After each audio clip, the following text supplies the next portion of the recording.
Well, we're live, I guess. Let's see, we got any? Yeah, we got one watching. And tonight is just our normal hangout. We do every Monday and Friday. Hope you guys enjoyed the 96 Nats video with Dan Winship. Now, if you'd like to see more of those videos, you're going to have to become a paid member. It's a cup of coffee a month, $4.95. Just forego Starbucks one time, and or you can buy a friend a subscription through YouTube. But there's a lot of information there. I got a whole stack of videos that I'll be putting up once a week. I just wanted to give out a little teaser to the people. Tonight I'm going to, while the meeting's going on, I'm going to work on my perky. It's kind of complicated, so I don't know how far I'll get. I got the mold waxed. I'm going to PVA it here shortly, and we'll let that dry. And then I'm going to take some not release agent. What the hell? The breather cloth, and put it in here and see if I can get a mold out of this somehow, or get a pattern for the carbon. I think I'm going to section the carbon right up the center of the bottom and have the weave going forward with a seam in it. Just for the simple fact of how this thing is contoured. I don't think that it'll go one. It might go one layer through there, and I don't know. Only time will tell. So let me get some of this breather and we'll cut this out.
So now we get enough material to make a pattern.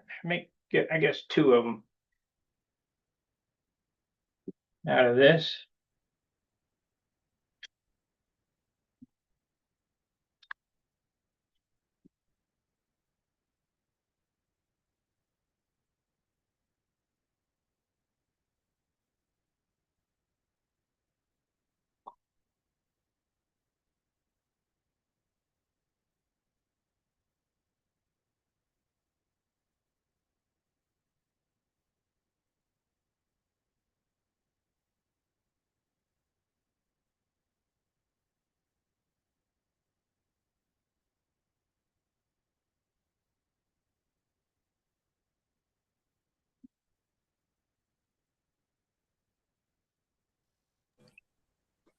There's Joe iPod. Hello, Robert. How are you doing, young man? Right? What are you building on? It's a perky. A perky? Yeah. What is that stuff you have in your hand? Looks like Palon. It's a breather cloth for molding. Okay, sure. Reminds me of Palon in the quilt.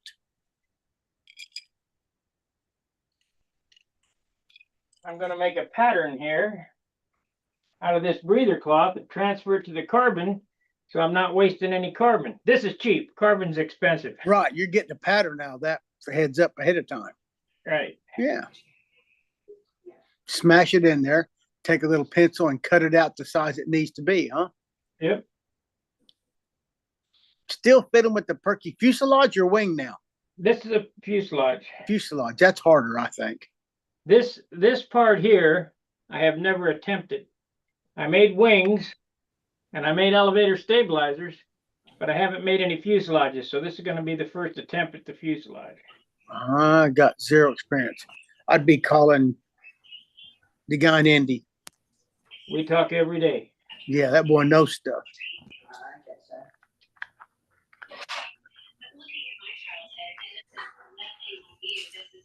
I thought you'd draw it around with the pencil. That cuts really good, doesn't it? Is that miniature scissors? Yeah, electric scissors.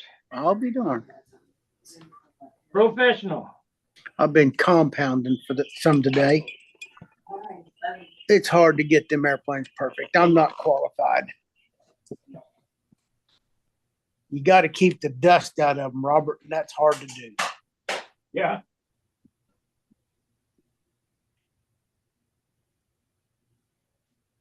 Am I the first one on? Looks like Carl's on now. Carl's on? Yeah, sure. Gary Sinclair's on, coming on. Good. Hello, everybody. Hello. Hello. Hey, Gary. Hi.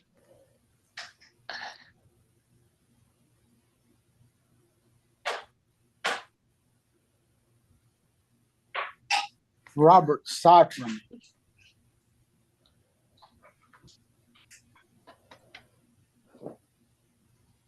Yeah, looks like he's busy. He's on it. He's on it. That's good.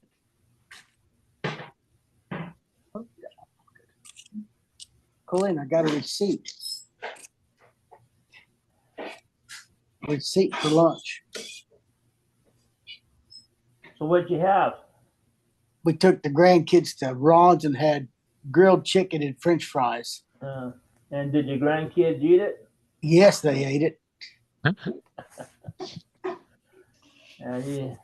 My grandkids, they're very young and say, yeah, we want to go here, Grandpa, Grandma. So we take them there and we order the food and they go, no, I don't want this. I'm not hungry. Oh, come on. We just paid for lunch, Dave. That's a problem. Oh, mine's what? 10 and 12, Colleen? They do okay. Yeah. I guess I'm coming to Tulsa to judge again. Are you going to judge? Yeah. Did Russell call you? No. Okay. Just tell him. I will. If you want to judge, he'll take you. We're having judging classes, clinics, is that what you want to call it? But still, judging is always an issue. So if you'll come to Tulsa and judge, I'm sure Russell would love you for that. For sure. I think I'm qualified. I promise you are. I knew you were before you went, dude. I knew you were before you went to the Nats. I saw your score sheets last year at Tulsa. I think you were spot on, dude. People get all shook up on the judge. You got to stand there at the pencil and paper and watch them and write your own score down before you can tell what they're doing, Was Steve coming up too? Yeah. You gonna bring who is Mark coming maybe? Yep. Good. He'll have a good time. I think Dan's coming too. Good show. I think the Matt's wanting to come up the weekend before I think you guys are having a scale contest the weekend before, I believe is right. Well, it's a stunt contest too. We did that last year, though. Okay, we may be up to then. I didn't know it's both. We forgot. I forgot. Well, I remember we were there, but I remember it was Yeah. usually old time. I know, but I forgot it was scale. But yeah, Peter Bauer's there and the guy with the Bearcat. It's Yeah, called it's called Broken Arrow Stunt Championships. yeah. I'm quite certain we'll be up unless something goes wrong. That was a good weekend, Robert. We had a good time. It's a good place to fly. I think you beat me last year. Oh, I hope so. Did you fly in PA? I don't remember. I don't remember. I know we flew. It rained that morning, so we didn't get started till pretty late. So I remember flying one round and says, I remember telling you, if I win that, I want that trophy. And you brought it to me. So I must have got something. I don't know what I got, but it's all good. They had really cool, I remember what it was. It was a trophy with a plaque of, I don't know, like a McCoy 40 advertisement or McCoy 60, out of a magazine that somebody had decoupaged or something, seemed like. Put it in the frame. It was good. It's in the hangar today.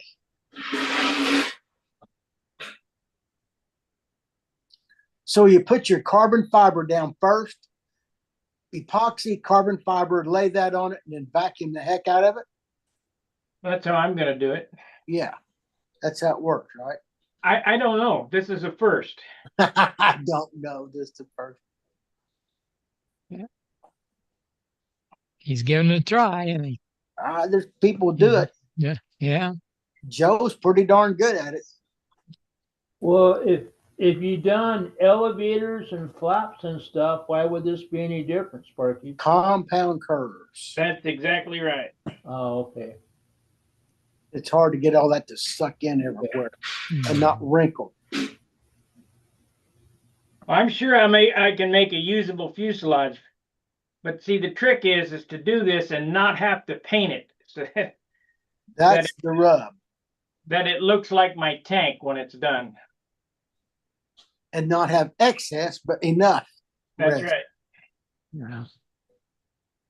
Dan Winship can do it. And I'm sure Joe Daly can too, Robert.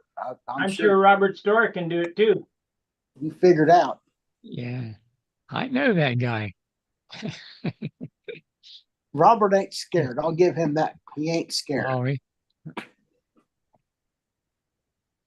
He's got a pretty nice airplane sitting right there behind him. That's a national champion right there behind him, by the way. Yeah. That'll work. Where's the trophy? It ought to be underneath it. Come on. It's over there. I haven't got it engraved yet. I done got mine engraved and sitting there. I don't want to get dust on it, so it may not come out of the box. Man, mine's out every year, and we just take it, dust it off, and you got to take that old time trophy apart. That sucker's huge. It's got 1, 2, 3, 4, 5 pieces you have to take off. Then you got to take some of the birdies off because they won't fit in the box. It's okay. I like it. I like that trophy sitting out.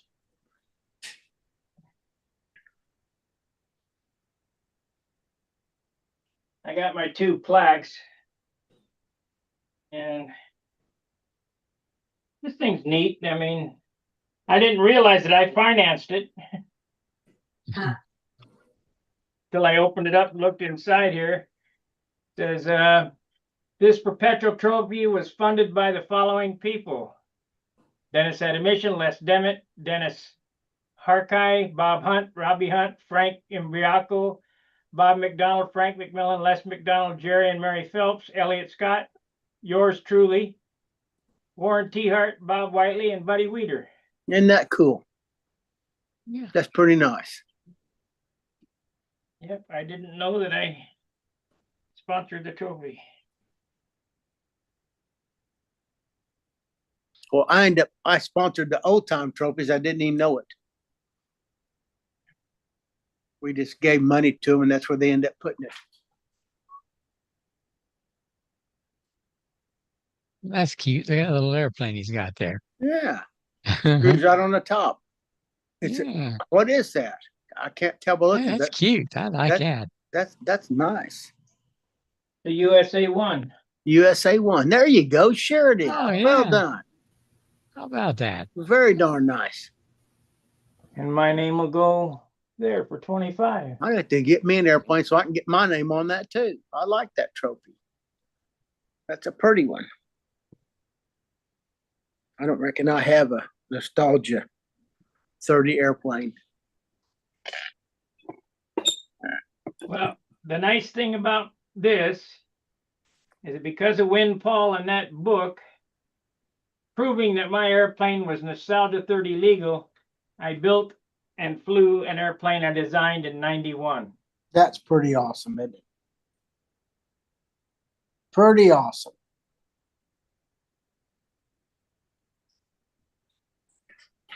I tell you what, whoever made this box did a super job.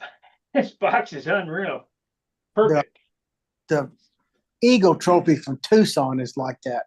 John Talentine made the box, and the box is dang near as nice as the trophy. I didn't show you this side. This has Billy Warridge's picture on it. Oh, that's cool. Oh, wow. Well done. See, that needs to be out, man. That's cool. This is Bill Warridge Nats Nostalgia 30 Perpetual Trophy. Very darn nice. And I'm on there with, let's see, the first guy to win it was John Paris, then Jim Lynch, then Mike Schmidt, Bruce Jennings, John Paris, Len Burrell, Vince Bodie, Daryl Harvin, now me. Very good.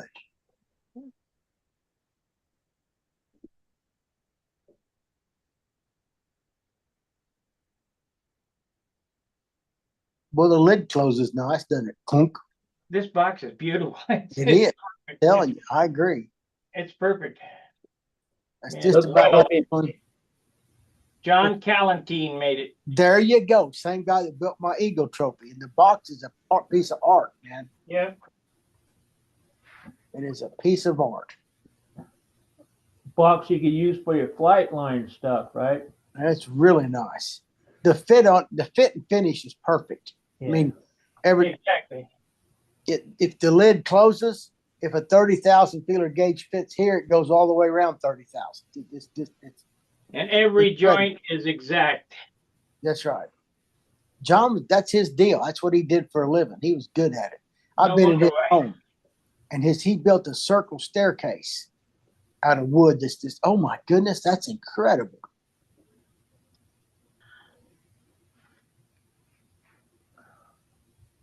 Now I got to figure 1.5 inch nose ring or 1.25 inches. You got to know that ahead of time. Yeah, be good. I need it bigger than it needs to be anyway. 1.5 inches. Do I need to make an 1 3/4 inch circle? The inside's got to be big enough to fit it properly. Well, see, this line right here, this Uh-huh. circle, fits right on the line of the outside of the nose ring. Okay. And so You need it bigger. yeah, I need the nose ring to come in and overlap this inside. And then sand it to the curve you need. There'll be no sanding. Oh, no sanding. There'll be no sanding. No, these airplanes, when they're done, when you pop them out of the mold, that's it. The sanding was done before. Well, I thought that nose ring had to be sanded to fit it perfectly. It's already sanded to fit Oh, perfect. before you put it in there. Okay, fair enough. Right. The plug, Yes. you know, is perfect. So that then you make the mold from the plug, and now your task is to lay this shit out so that you don't have to sand it. Right. The wooden nose ring needs to fit inside that thing perfectly, and the carbon fit the outside of that and touch it nice. There is no wood. Oh, no wood. Okay, I thought you said you had to make a nose ring. Yeah, out of carbon fiber. Oh, okay. Gotcha. I think it's going to be, we'll do 3 or 4 layers of carbon. Do you need another extra layer halfway back and then cut it back on the way back? Uh, 3 I'm gonna- layers of mid-wing back? I'm gonna lay this up with 2 layers, the whole thing with 2 layers, and then pop it out of the mold and see where it's weak, and then add some more if I need to. Gotcha. I probably can get away with 1 layer, but these little airplanes take a hell of a beating. They land hard, Robert. They don't get flown nicely. No, they like I said when I designed this thing, you need to be able to do a cartwheel. Yeah. Yeah. There's a little truth in that. That's not all wrong, probably.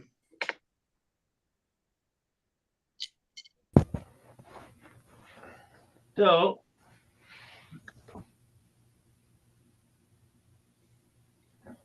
And you cut the fiber so the grain runs different on both sheets, right?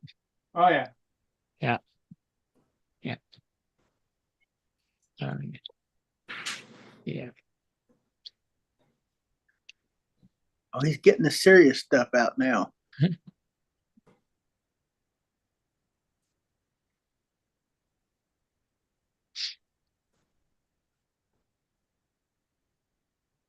He just needs a little more room there to work.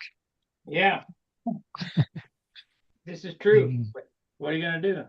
I know. That's 1 3/4. do with what you got with. Yeah. Look, I built a lot of airplanes out of this place, but how many airplanes did I build out of the closet in Dayton? Yeah. Amen. Yeah. I built 1 in a Motel 6 room. Colleen says Joe built one on the balcony. That's true. I took a Goldberg shoestring kit with me to Florida and I don't know, 30 by 25 inch piece of wood. And I built that shoestring kit on the balcony of the resort, covered it and everything. But it was a shoestring, not a real stunt ship. No, I built when I was in Dayton for 5 years. I built 5 airplanes in that. Let's see, I built the the Mother Tucker. I built my regular Tucker. I built a P-47. I built the Junar. I built 2 Junars. So I built those 5 airplanes while I was in Dayton.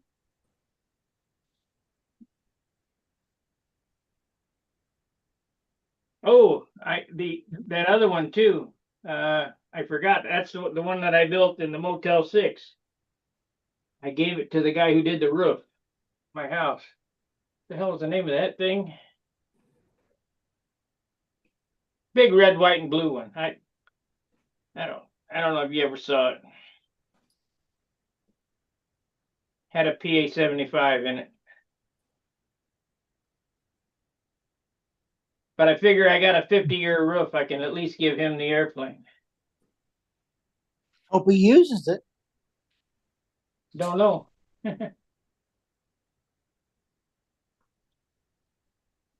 What have I got? 1 3/4 inch? A Brodax spinner. Maybe.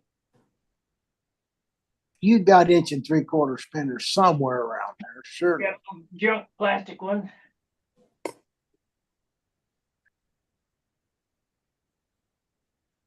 Hey, what do you guys consider an actual stunt ship?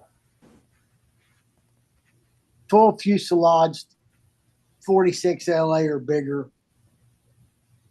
For me, a classic air, I fly ringmasters, but that's not a real stunt ship. But you know, you got to get nobler or more for me. What's your opinion, Robert? Yeah, nobler or better. Here we go. This is 1 3/4 right there. And I don't know that you can build profiles that fly just as good as noblers, but I think the profiles, they need that fuselage that's built up and sheeted where it's a little stiffer and the tail doesn't turn. And I've got some profiles airplanes that'll fly good patterns, but people kind of look down their noses at profiles a little bit, I think, sometimes, but they'll fly. So airships with a built-up fuselage flies better than a profile? I don't know. I don't think that's true. I think Okay. people think they do. All right. I'm not so sure they do. I think what hurts profiles, Carl, is the twisting of the elevator on the fuselage. Yeah. They're hard to make stay stiff. It's Right. not so much that, Joe, it's the erratic run of the engine because they've And got that's no true. flow up Now there. that's another factor. That is another factor. The box fuselages do help the engines run. I have to agree. Is that because there's more wood to take the vibration out of the motor? I think it's the box squareness. They can't vibrate as easy. Yeah, go back and forth. Yeah. That's just my gut feeling. I'm not sure I know, but you can build a fuselage that'll work. But I've had airplanes profiles that I've tried different engines, this, that, and the other, and I just cannot make them. Just can't make them run good. And I'm talking about run good to suit Run me. good, or can't make them fly good. Run. Run. And just If it don't run good, it ain't gonna fly good. That's true, but inconsistency of the engine run is a real deal. Well, what did you say, Sparky? If it don't run good, it ain't gonna fly good. That's true. Well, that's with any airplane, though, right? 100%. Yeah.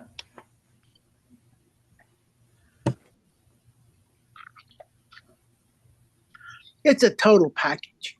You Yeah. can't say that the engine's 60% of an airplane, the airplane 60% of the building. The whole thing has to hold hands. From Right. the handle to the lines to the bell crank to the flaps, the engine run, everything's got to be holding hands pretty nice to fly well. Yeah.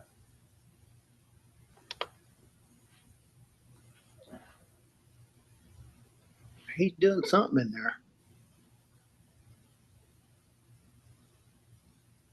That's his 1 3/4 inch piece he's going to put in there. Yep. Make 2 of them. That'll give 4 layers. How about this fancy cutter? How did your Got a tank wheel? ends come out? Have my what? Your tank ends? The tank ends Picking came up? out. Everything came out good for the tank, Okay. All right. except, I'm trying to make that 8-ounce tank out with John's molds, and had a catastrophic lockup, so I have to rethink some things.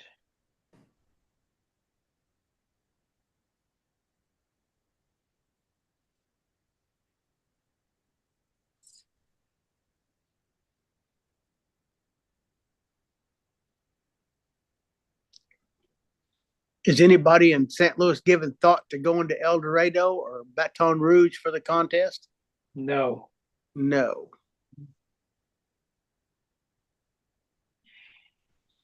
It's a pretty good ways to. How far is it to El Dorado for you? It'd be a good trip, I think.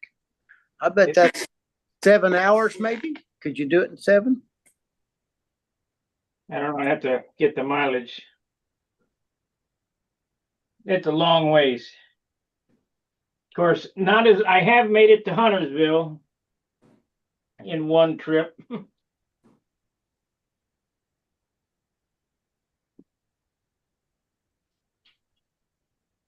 Sounds like we got a storm a brewing. So Yeah, it's an 8 hour, Interesting. 8 hour drive, Sparky. It's the fastest. 7 hours and 20 minutes. St. Louis to El Dorado. It's 6 hours for us.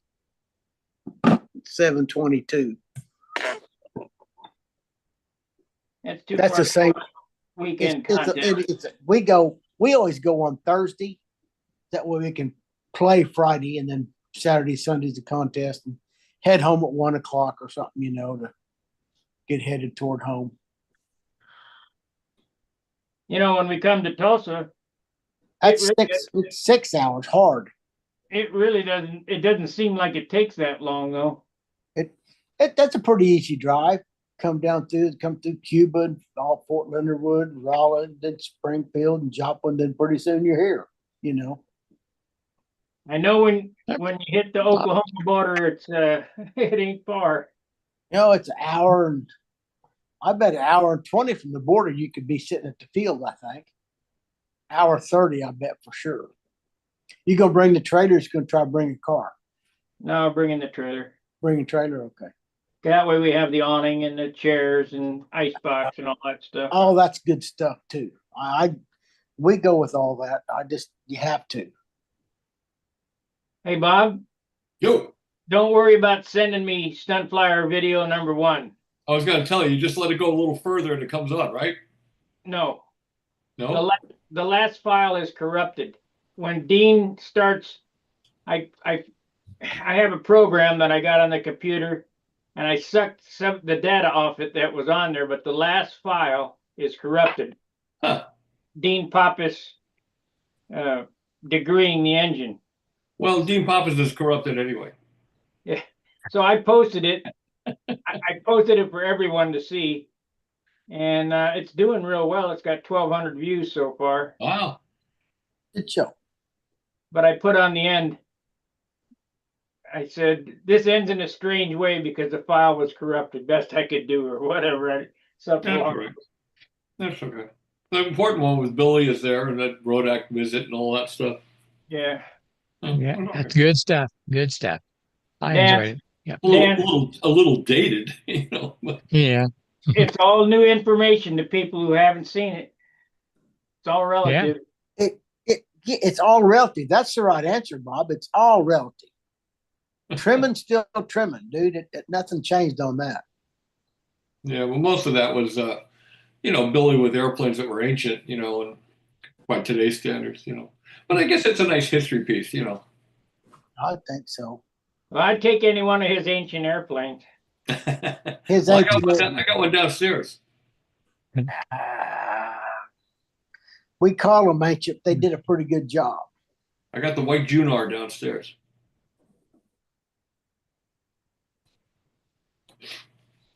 The power plant is a tremendous deal on a classic airplane.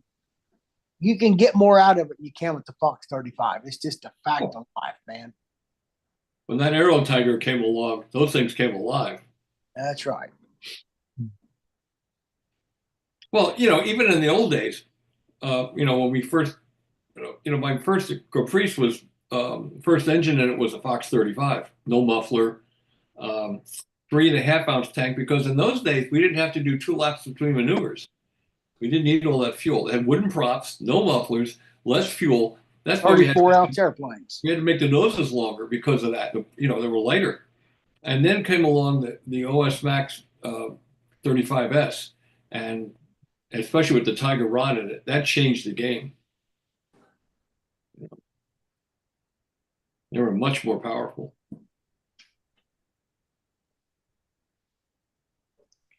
The Aero Tiger's, I call it a stupid engine. It just, if you want it, set it where you want it to run, it'll do that. It doesn't. Just runs.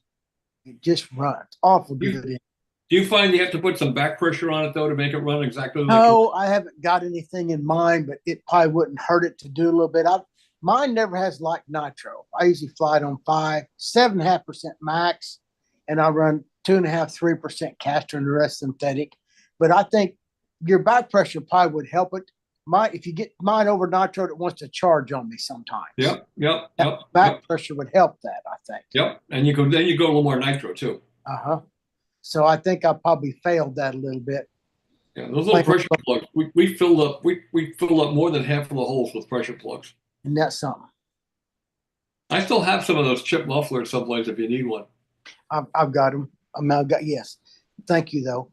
They're an Aero Tiger engine. Oh, son, that's a pretty good classic Aero motor, I think. There might not be nothing better for the classic Aero type. I had one brand new in the box for sale, and when I let it be known that I had one, it went the next day.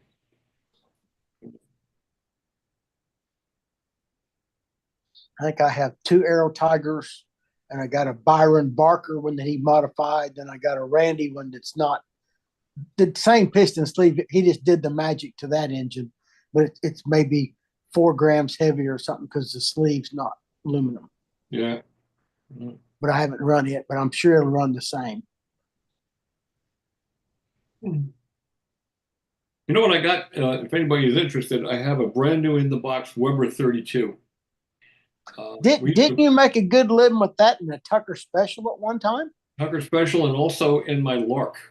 In a lark, I'll be darned. Lark. But the thing with it, you had to do ironically, what Bob was talking about before, Sparky was talking about that corrupted file, was Dean modifying, I think it was Weber 32. And all you had to do was eyelash the intake port. You wanted to stop charging a little sooner. So when the piston's coming down, it uncovers a little sooner, and you get a little less charge. And it turns it into a fine stunt motor. Eyelash the top. Yeah, just eyelash both ends of the port right across from the exhaust. I'll be darned. Just a little eyelash in there, and it stops the charging a little sooner, and it doesn't get that runaway, that thermal runaway.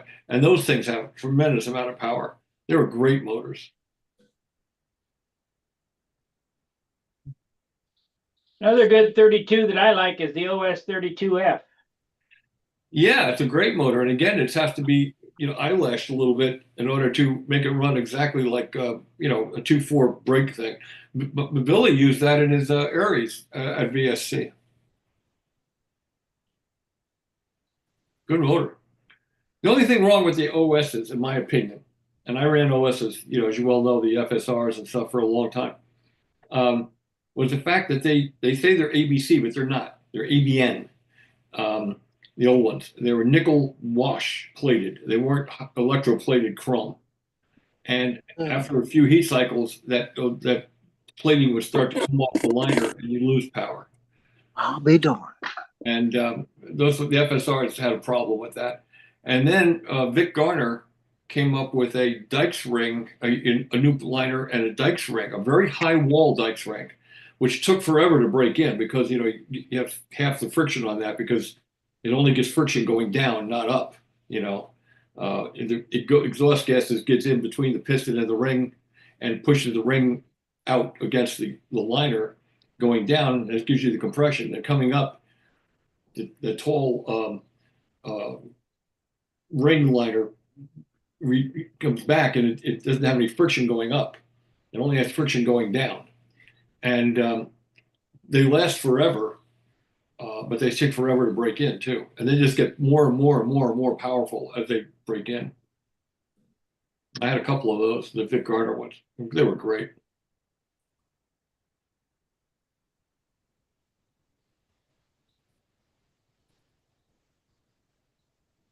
I have an OS Max 40, I think, that's a SRF. I think it's SR. Yeah, SR with a dice ring on it. Mm-hmm. And I was told that I was really worried about it because there was no compression on the motor until it was explained to me that it had a dice ring, and that once it starts, the compression comes up. Yeah. When it explodes, the gases get in between the piston and that high wall Dykes ring and move the ring outward and gives you compression. Okay.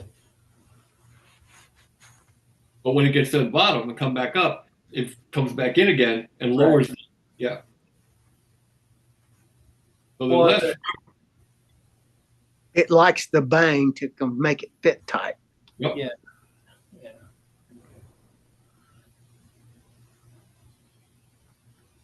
And in drag racing, guys were using a similar kind of thing. They were taking and drilling small holes all around the piston down into the ring land, just behind where the ring goes into the piston. And when they had the explosion, the pressure would go down those little holes and push the ring out. Same principle. Mm-hmm. Just another area to get it. Yeah. That makes sense in all honesty, I think. Yeah.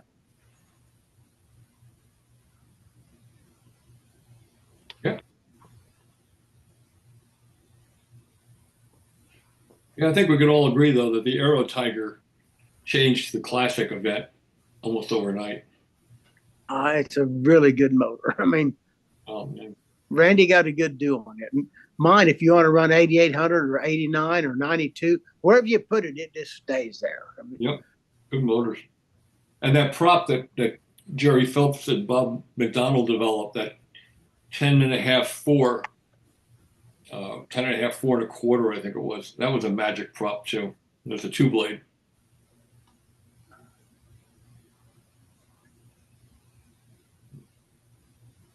We're going to electric fast. Yeah. Well, There's just 97 reasons. yeah, and there's probably 97 reasons not to also. And the first one is you just like the sound and you like the smell and you enjoy messing with engines. There's nothing wrong with that.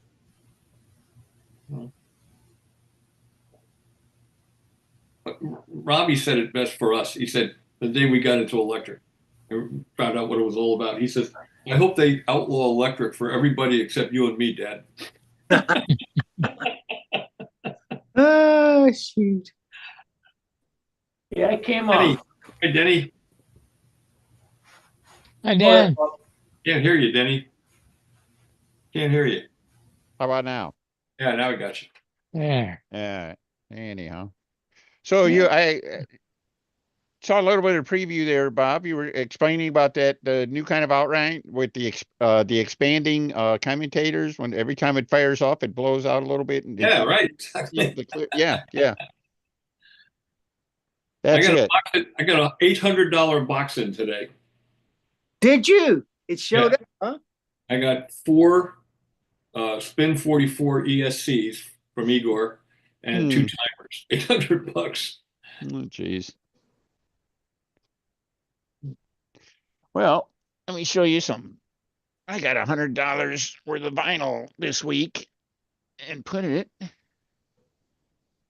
that coming through? Hold on a second. Look at that. Is that coming through? Mm-hmm. Yeah. Sarah. Sort of Sarah. Oh, that's cool. Uh-huh. Oh, it does have a gold wing. It did look at first like it had a gold wing. Not only does it have gull wing, it has Look gull at wing that. flaps. Articulated. Yeah. flat. Well done. Yeah. Well, I don't know if it's well done or not yet, Joe. They work nice, but they move nice. But Yeah. it's really That's Yes. cool. Yeah, it is. That the Brodak Corsair? yeah. I saw one of them fly at the Nats one year. It flies good. Or it flew Yeah. good. The Brodak kit is set up as a flapless airplane. I suppose it probably does pretty well that way. It's a Pat Johnson design. It's got a nice airfoil and stuff like that, and probably does fairly well flapless. But where's the fun in that? Why is it gray? What do you mean? Why is it gray? It's supposed to be navy blue. Ah, It's a Marine one. you of all people, Sparky. You said they spent 5 years teaching you how to paint gray, right? Yeah, but Corsairs are blue. Well, this one is blue out on the wingtips, right? So. Well, there's Yeah. an orange Corsair out there too, so. There were, these things were serving like, I guess down The in 50s. in the late 50s, into the early 60s down in South America and stuff. There were some, and this is based on a prototype that was in Olathe, and it had gray and blue and white and a little bit of everything on it. So it became a popular. Some of the RC ARF companies copied that color scheme. It's all over the place now. There's even a Super Corsair with that color scheme on it, which is totally wrong, but still looks cooler than hell. But any rate, no, I did the electric conversion for the airplane, and of course, the conversion was pretty straightforward and everything like that. But I just had it in my head. I wanted to see if I could do. Bob, was that Robin Sizemore did one with I'm flaps? trying to think of the guy out west that did it. He was friend of Bob Whiteley's. I can't think of his name. I thought it was Robin Sizemore, but I could be wrong about that. You know who would know will be Keith. He flew it at the Nats one year. He had a pretty good size one. Yeah, I understand it was a big airplane, and I understand it was a gorgeous airplane too. Kirk Mullinex. Kirk Mullinex. Thank you. Took me a minute. Yep. That was the 8 or 9 point finished fiasco, wasn't it? What's that? They scored him real low on the appearance points. Oh, you're thinking of I Ron think Burns. I think you're thinking of the other the Wasn't Wildcat. Kurt? Ron that wasn't Burns, Kurt? Wildcat. Okay, Yeah, Ron. Ron Byrne was it? Yeah, Ron Yeah. Burns, Wildcat. The only problem that he said he had was he had so much of the gull that when it was in heavy wind, the wind would get underneath the wing and move it around pretty good. That's the dihedral. Yeah. Yeah, there's a lot going on there. I don't know. You But remember you know, Jack Sheets' Chic? Yeah. Yes. There was an interesting airplane. Yeah, gull wing, trike gear, V-tail with twin rudders. Yeah. And it's an I-beam. Dynajet With amphibian- elliptical wing too. with a Dynajet amphibian ornithopter of Canard. Yeah. Put your thumb on the table and hit it with the hammer. About the Yeah, same yeah. time. And Jim Armour built one for VSC, and the son of a gun flew pretty well. Hmm. Flew pretty good. Yeah, I'm sure it would. It would have been I've got the plans for it. I'd originally thought I'd try to build one, but I never got around to it. And I don't know if I ever build any more of Jack's airplanes. The one I have in mind is the first Stuka he did, the really ugly one with the skinny little fuselage and everything like that. Yeah. It's just so Jack. That's all I can say about it. It's just such a product of the times. And at that time, at least down in Indy way, I think some other folks too, they're doing real skinny fuselages and trying to get the side area down and all that kind of stuff. And He had a nice 190 too. Jim Lynch built his. yeah, really that was a nice one. I think that was published under wasn't that published under Bornholm's name? Might have No, been. no. The ME 262 was published under Bornholm's That's name. right. Yeah, okay. I think the Bornholm connection is the Focke-Wulf used a wing, had that kind of funny looking airfoil that the Arian used. It's kind of a pointy, high point way back airfoil. Doesn't look like it would fly very well, but Jack said it flew real well. So Aeron, yeah. Mm-hmm. Air on the moon, right? Arion, Aeron, yeah. Arion, whatever. It was AIRON, Aeron. One of the A airplanes. No, Argus, Ares, Adam, Aaron, Aeolus. Apollo, Yep. and you're all out there. So Athena. There was a bunch of them. mhm. Yeah, all of those gods and demigods all had their names soiled with with stunt planes, but anyhow. So that's it. This is the airplane I was going to finish for Brodak this year, and I'm a little late. Not quite finished. But you're early for next year. That's right. 12. Well, I probably won't be able to attend next year. Hmm. Unless I'm either widowed or divorced.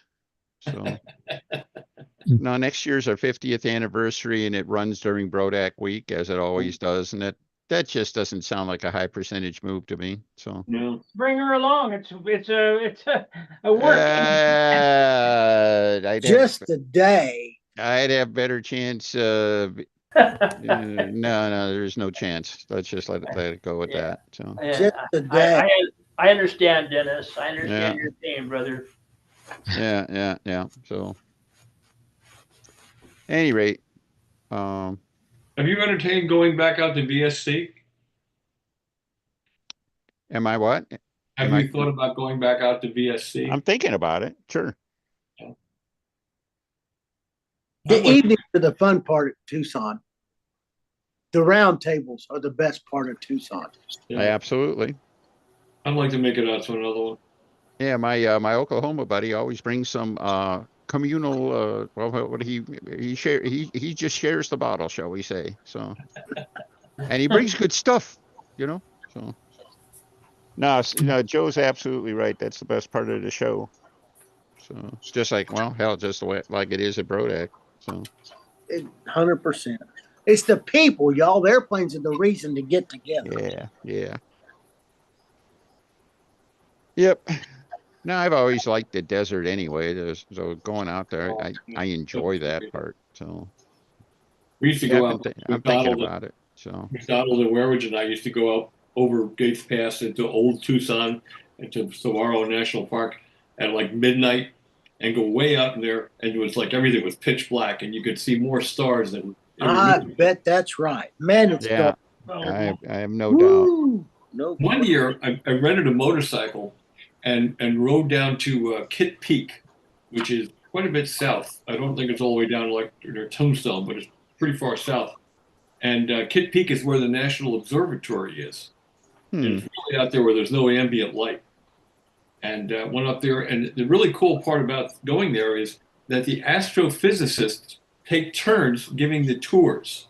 So you can really get the straight scoop about what they're doing. You know, it's pretty neat. Do they know what they're doing? They do.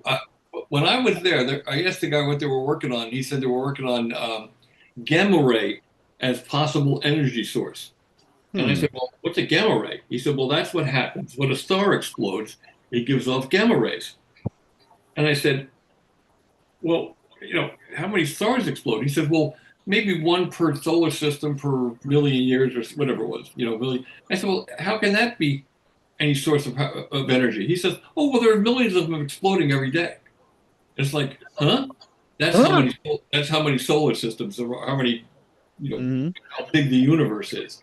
You know, they're exploding all the time, but way out there, you know. Keep drilling for natural gas. Let me give you a heads Trying to up. harness that. Yeah. Keep drilling for natural gas. Give you a heads up. Drill, baby, drill. Drill, baby, drill. Spoken like a true Tulsan. Dude, gamma rays. You got to watch Yeah. the series Landman. Yeah. Billy Bob Thornton tells it exactly how it is. Funny. There's Gordon. Hey, where's your buddy? He's not in the chair behind you tonight. He went home. Ah. It's hotter at home, I bet. Well, after 3 weeks, I probably harassed him too much. He was probably starting to smell like fish.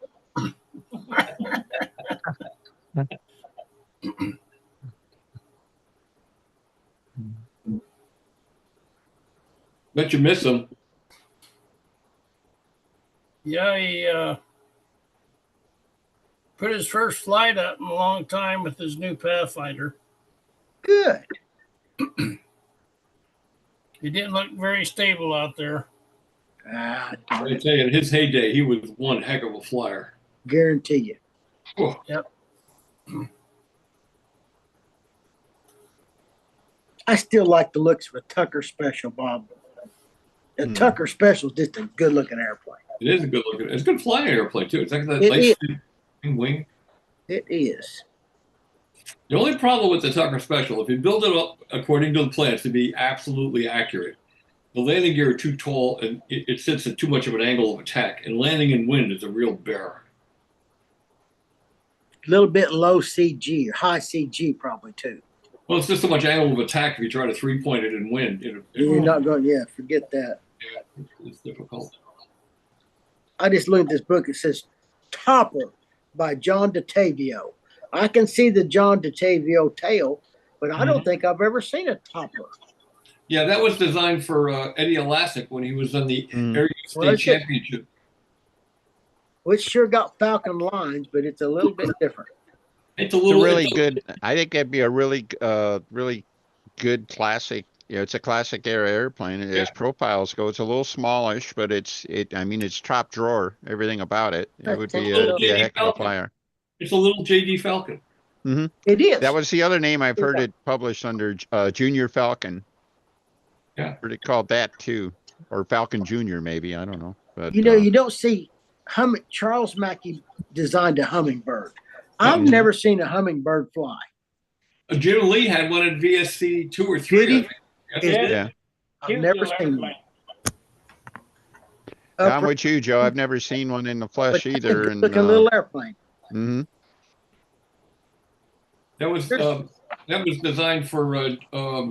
that was AYSC also. AYSC airplane Yeah. for John Davis. The best Mackie airplane, in my opinion, I had one and I loved it, was the Lark. That Mackie Mhm. Lark with a little Weber in it. Wow, was that a good airplane? And I never see airplanes this Gene Pillet, maybe Pillet. Gene Paulette, he had the Zephyr He's and the got some Pegasus. good looking airplanes. I've never seen them fly. I got plans for the. Here's an interesting thing about the Zephyr. It had a constant chord section that went out a ways, and then had the outer part of the wing tapered back. And everybody thought he did that for some kind of aerodynamic reason. The reason was the original airplane was an airplane called the Pegasus, which was a twin boom airplane, and it didn't fly that well, so he cut the booms off at the end of the constant chord section and grafted on a fuselage, and it still had that wing that had the constant chord section and then the tapered section at the end. And it was a great airplane. It really flew well. The Skylark's a beautiful built airplane, I think. Elliptical wings, elliptical tail, beautiful airplane. Are you looking at the plan there, Joe? Yes. Take a look at the airfoil. That was one of the things he was fond of that I think might be a little controversial. But Far aft high point. yeah, well, it's basically he was trying to use the laminar flow airfoils, which seemed like a nice idea, I guess, at the time, but they weren't. They were designed to go transonic, not not Right. designed to carry High stunt point's planes. way back, but it's a nice But tethered the Zephyr, the lead out. Put a lead out guide in it where you can put it where it needs to be and muck you with the CG. You might get the CG back further than you typically would on that airfoil, I think. Mm-hmm. the Zephyr had more normal airfoil. Hadn't come across it. I was looking for Jack Sheik's airplanes. And the other nice thing about the Zephyr is that where most airplanes have the fuselage going aft of the elevator, so you have to make a split elevator. Mm-hmm. That had the elevator behind the fuselage. It was a one-piece elevator. It was very easy to build. Yeah, Jack Sheik's Stuka. That sucker did have a skinny fuselage, didn't it? Holy cow. Yeah, he did two of them. He did one around 1963, which I think was the very first airplane he published. And then he did another one around 1970 that was a little more realistic. A lot more realistic. I think, oh, cripe. Is it George Waters George has Waters. one? George, I thought his was the High Johnson, but I might be wrong. No, his was the Sheiks It was the Sheiks. Okay, there you go. and the flaps. It was the Sheiks, and he won the Concords or the Spirit of '64 or whatever it It was was. a nice airplane. Yeah. George is a good builder. Absolutely. If you remember, the big twin had a straight leading edge from nacelle to nacelle, and then the wing tapered. Right. Okay. You can see it very plainly on the Pegasus. Can I do a quick share here? Knock Sure. yourself out. You guys see the Pegasus? Pegasus. I'm looking at. Yeah. And that turned This is into what the what Bob was talking about. It's it was a twin boomer with but then he chop the booms off. yeah, chopped the boom. When it was a twin boomer, it was also a stabilator. I didn't realize that. Mm-hmm. So that might have been part of the trouble he had with it. And then later on, and which airplane was it? The Zephyr that reused the wing. Yep, Zephyr Okay. he took the booms off and grafted the fuselage all the way back and made it into a normal airplane, and it flew really good. Then he built another one. This one had an upright mounted engine, and he built one called the Playmate, which had a converted engine. Mm-hmm. Yeah, his airplanes, all the ones Joe mentioned, I think were upright engine airplanes. And everything was. The Zephyr. And then the last one he did saw it at 68 knots. In fact, it was called the Playmate. It looked like kind of a refinement. If you can take, it was like a refinement of all of his airplanes plus an inverted engine. It had a nice straight taper wing, not the broken taper. Maroon. Yeah, and a pretty little thing. And I've actually got a kit for it. Mike Griffin, when he was running some kits, he had Eric Rule cutting kits for him, but Mike was into the Jean Pillay designs, and he actually put a kit out for the Playmate. I got one up in the attic here someplace, and I saw looked him at it a almost few every times. weekend. So He lived in our area, so I saw him almost every weekend at contests. We have one every weekend. is he still around? He's in Florida right now, and he got into free flight. He became quite a Yeah, proficient free I flight. remember hearing that. Mhm. I think the Playmate was kind of a swan song for him. I don't think he Yep. did anything after. I don't Well, think Stunt was that one always- was even published, was it? No, Stunt was always no, it wasn't. But I had plans to it. It was always a sideline thing. Stunt. He was in free flight. Yeah. Okay. He flew with a Ureli. Now, wow. Yep, and he flew pretty well actually. Hmm. Holy crap. Jack Sheeks did a skyrocket. Oh That's yeah. a twin engine thing. Oh yeah. Oh my word. That's got a lot of ribs in it. My goodness. Yeah, a lot of everything is big airplane That's too. that looks like a big airplane. Holy mackerel. Yeah, if you read the article, he had to use little the engine cowls. He stole them from his daughter's little cook set, little Oh my goodness. play cook set, little tin. Well, I've got a set of P-26 drawings that he did. That's a nice looking little airplane also, but I don't know if Pea shooter. Pea shooter. They're probably not classic, I don't think, but it's a No, nice. I think little they're super 70s for sure. I bet they are, yeah. Yeah. But there's your skyrocket. Yes. Look When at you that. talk about low aspect ratio win. Yeah. Yeah. Look at that. That's about, oh my goodness. That must be a 13-inch. If that bell crank's 3, 6, 9, 12, that's a 14-inch wing. Anyway, this might have, I don't know, it might have 800 squares. I don't know. It's big. And what, a couple of 29s in it, I guess. I've never So, seen that either. Yeah. That's a fine electric project right there. hmm There's the ballerina. No, the Chic. That's the one that's that's the one that had the gull wing, the Chic.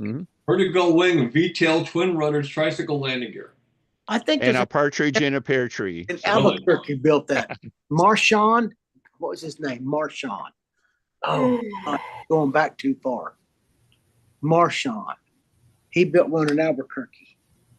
Jim Armour had one that was real nice. Gary Marchand. He was a retired colonel in the Army, I think, or something at one time. I remember He him. built one. Hey guys, can I ask a quick question? Sure. We got this. There you go. It's got the holes. The holes usually always go to the outboard wing, right? Down. If you want me to launch it, they have to go down. Sorry? If you want me to launch it, they go down. Down. yeah. We face wow. down. You're too far away. So, but normally you put them to the outside, right? But is it okay if I have the nipple on the Bottom? outside? Makes no difference. Yeah, Makes no okay. difference. I didn't think so, but I thought I'd ask in case there was something. Okay, thanks. Yeah. What kind of motor is that going on? It's an LA 46. Okay. So, all right. Here's Cha-Cha. Hello, cha-cha. How's Good to everybody? see ya. Everybody's good? Hey, Cha-Cha, we're going to have to meet here or by email. I'm off Facebook now. Why? They kicked me off for some reason. I don't know. I lost my authentication or something, and I can't seem to get it back again. And it's a time waster for me anyway. So hmm There's a lot of cool stuff on there. Well, I think Sure I'll is. help you. I'll help you get back in. I think it's a two-factor authentication. It's yeah, I just can't figure out the second one. You know, they said they sent one to my phone, but I don't have a. I guess they sent me a what do you call it? Text, and I don't do text, and I don't have a cell phone. My regular phone doesn't do text, and Yeah. I couldn't find the number, so I said to heck with it. We'll fix it. Don't worry. I'm not even worried about it. It's a time waster. No, but you share a lot of good stories That's and the key, right? information, and I think it needs to be shared. you know, because agree. you share it in so much detail. So we have to get you back on. We'll see. I'm in no hurry. Well, you convinced me to judge in 15 seconds. So I'm gonna try to convince you in 15 days. It didn't take much. It didn't take much arm twisting. I'm gonna try and convince you in 15 days to get I was back. ready for it to take 10 and a half hours to get you to agree to that. It took you 15 seconds. You're real good. So I know I have to do a little more work to get you to get back on. I think the information needs to be shared. The thing is, you always match like photos because I mean, you are editor. You give these stories in so much detail. You could almost visualize, you know, the entire story. It's almost like you were there, meaning the reader. Well, So I I think appreciate it's that. I mean, important to, that's my favorite part of this is collecting those great stories from the history of this event and the people. I have a great reverence for all the people who fly this event, but especially for the guys who are no longer with us, who laid the foundation for what we're doing today. yeah. I told this I story. You want to hear a story? I've told this Sure. story here before, but I'm not sure everybody has heard it. So Yeah. I'll try to make it as quick as possible. Does anybody here know the name George Riscala? No. George Riscala was a flyer in the Union Model Airplane Club. He published a few airplanes, mostly radio airplanes, but he was an amazing builder. He could build like 800 square inch airplanes at like 48 ounces. Oh my word. They were like immense. And he had a son named Paul. And Paul was this little tiny kid, and he flew these 800 square inch stunners. And he was at a contest up in Connecticut this was back in the early 70s, 73, 74, and 73 actually. And the kid had a panic attack in the center of the circle, and he couldn't breathe. So I grabbed a pair of wire cutters, and I grabbed George, his father, and we ran to the center, and I snipped the safety thong, grabbed the handle, and got him cut free. And his father took him. The ambulance came. They took him to the hospital, and he was fine. But he was scared to fly control line most of his life. He didn't want to fly control line. Until many years later, he decided he wanted to get back into it. He had become a pretty good radio control flyer and a really good builder, like his dad. And he called me up one day and he said, "Bob, I want to build an Olympic, Bob Gildini's airplane." I said, "Yeah, it's a great airplane." He says, "You have a lost foam cradle set I could buy?" I said, "Well, I have one that I actually built a wing on. You can borrow it or have it." So he came down and got it. And he built the airplane. He did a beautiful job building it. And he wanted to make it electric. So he called me up and he said, "Can I come down and you help me install the electrics?" I said, "Sure." So we came down.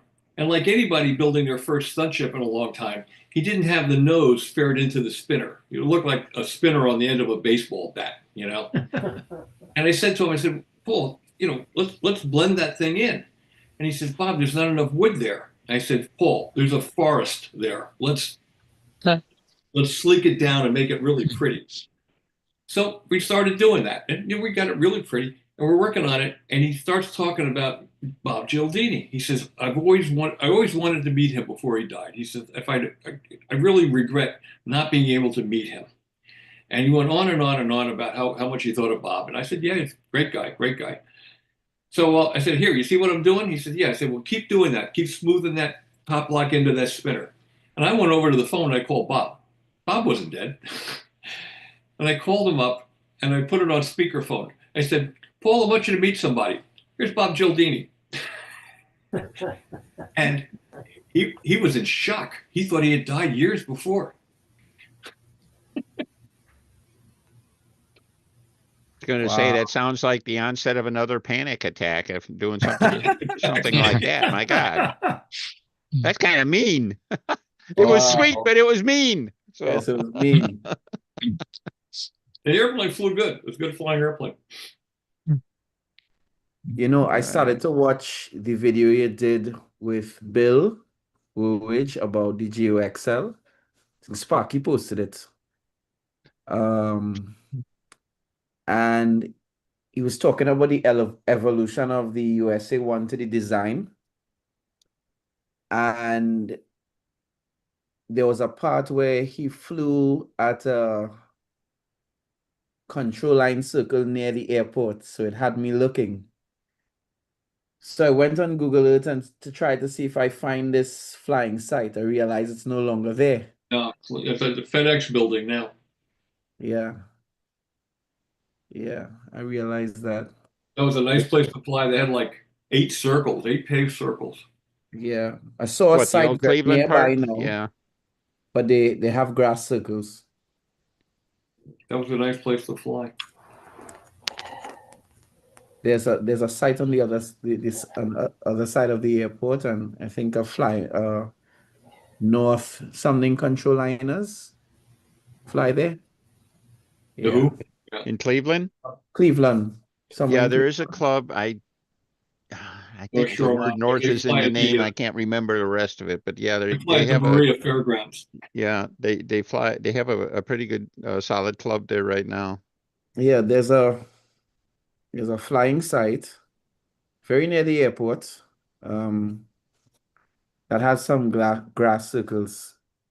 Yeah, I think that one. don't I think don't it's think it's fairgrounds. anywhere near the airport though. No, that's fairgrounds you're talking about. Yeah, the fairground site. No, Couple but of this grass site, circles.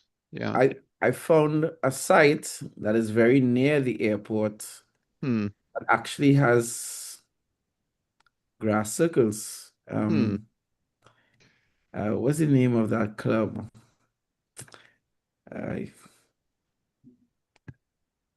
North something control liners, I believe it is. That club you're talking about there in Berea, at the fairgrounds, Dave Heinzman flies there, and Dave Rigatti. Heck, I believe the Alamoffs fly there too. That's a pretty good club. Todd Lee, that's his local club. Billy Werwich, when he comes out. Yeah, yeah. Who? Oh, yeah, I don't know, some beginner. Yeah, that's it.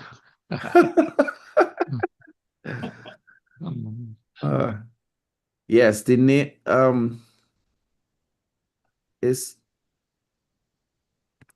it some Hudak, he flies there. Yeah. How many circles is there on that particular There's only site? a couple there. The 3. fairground site has at 3. least I think 4. 4, wow. I think it's the same place. Gee, no. I'm trying to think. Yeah, they got 2 circles for stunt, 1 for combat during their contest. So And then they got 1 for profile. That's 3. And they got a lot of problems there too, because kids come in on mini bikes and stuff, or dirt bikes, and they rip it up quite often. Mm-hmm. Yeah, I'm seeing a site here. I don't know if you're seeing. Yeah. Is this the site you're speaking about? Yeah, it's more to the right there. Now, top left. Yeah. Yeah, there we go. And I'm seeing 2 circles That's here. looking familiar. Oh, that ain't it. Try top. Let's see. Top left. Oop. Right in front of the windmill. Right. Windmill. Keep going. Top left. Right at the top of the picture. Okay, now move a little off. You see where the road does that little jog off to the right? Yeah, Right there. Where your hand is. That's the site there. Sparky, that looks right, isn't it? Yep. So you want to Yeah. drag it? There you go. Now scroll in. Where your hand is. There you go. Yeah. Okay. Too far. You got to scroll back. Right Right. there. There. Okay. Cool. These other circles are gone now. These other 2. No, well, this is a recent Google image. Well, Those are Yeah, circles. I don't know what Okay. that is. I don't think it's a flying circle though. well, look I'm at seeing it's it got a looks like center. that because I'm seeing It's perfect center. See the center and the edge around the outside? It's mowed just like Tulsa. It may be. I mean, They put them in there and there's a walk between them. That's and a I circle. look. It looks like guys flying here, like from Yeah. look at Yeah, airplane. there's control There- that center plane there. There's 3 that's of them. my there. car. 2, 3.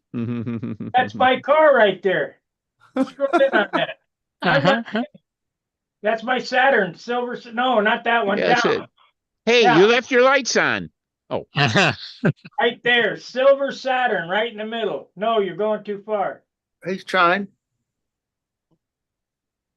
Wow. Those are circles. I guarantee you. They're mowed just like Tulsa. They got the barrier around the outside. Wow. Well done. mhm. Yeah. Yeah. So I was doing some investigating.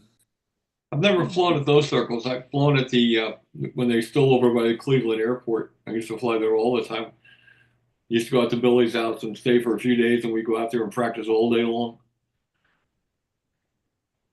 Well, those circles haven't been there for quite a while either, have Yeah, it goes back into the they? Yeah. early 2000s or late 90s. Mm-hmm.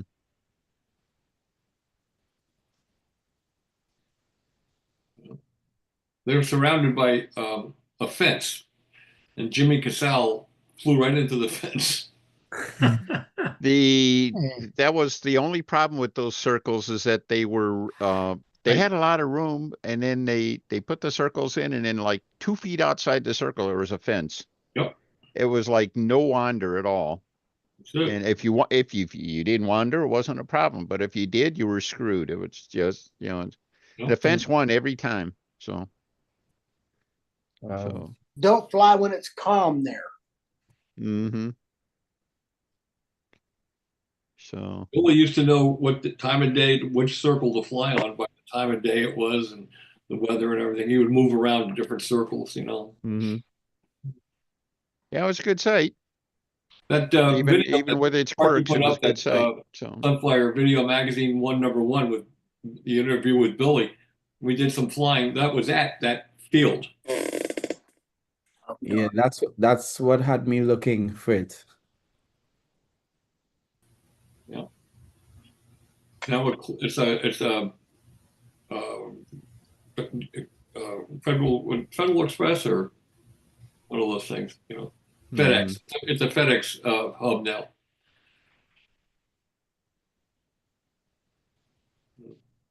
It's a shame. That's a good video.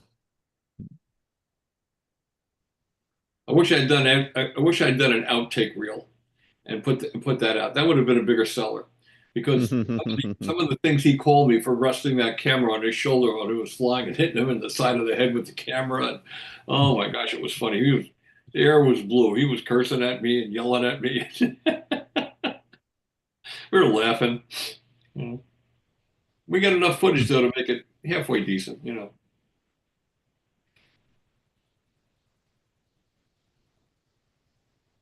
Got Mark Gerber's with us.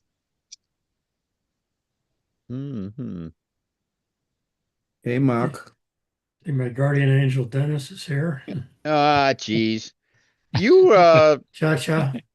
I really appreciate that you made that post, Mark, but really that was pretty straightforward. I mean, You're I think probably it was getting a lot of phone calls very now, Dennis. fortuitous that you happen to be passing by there and everything.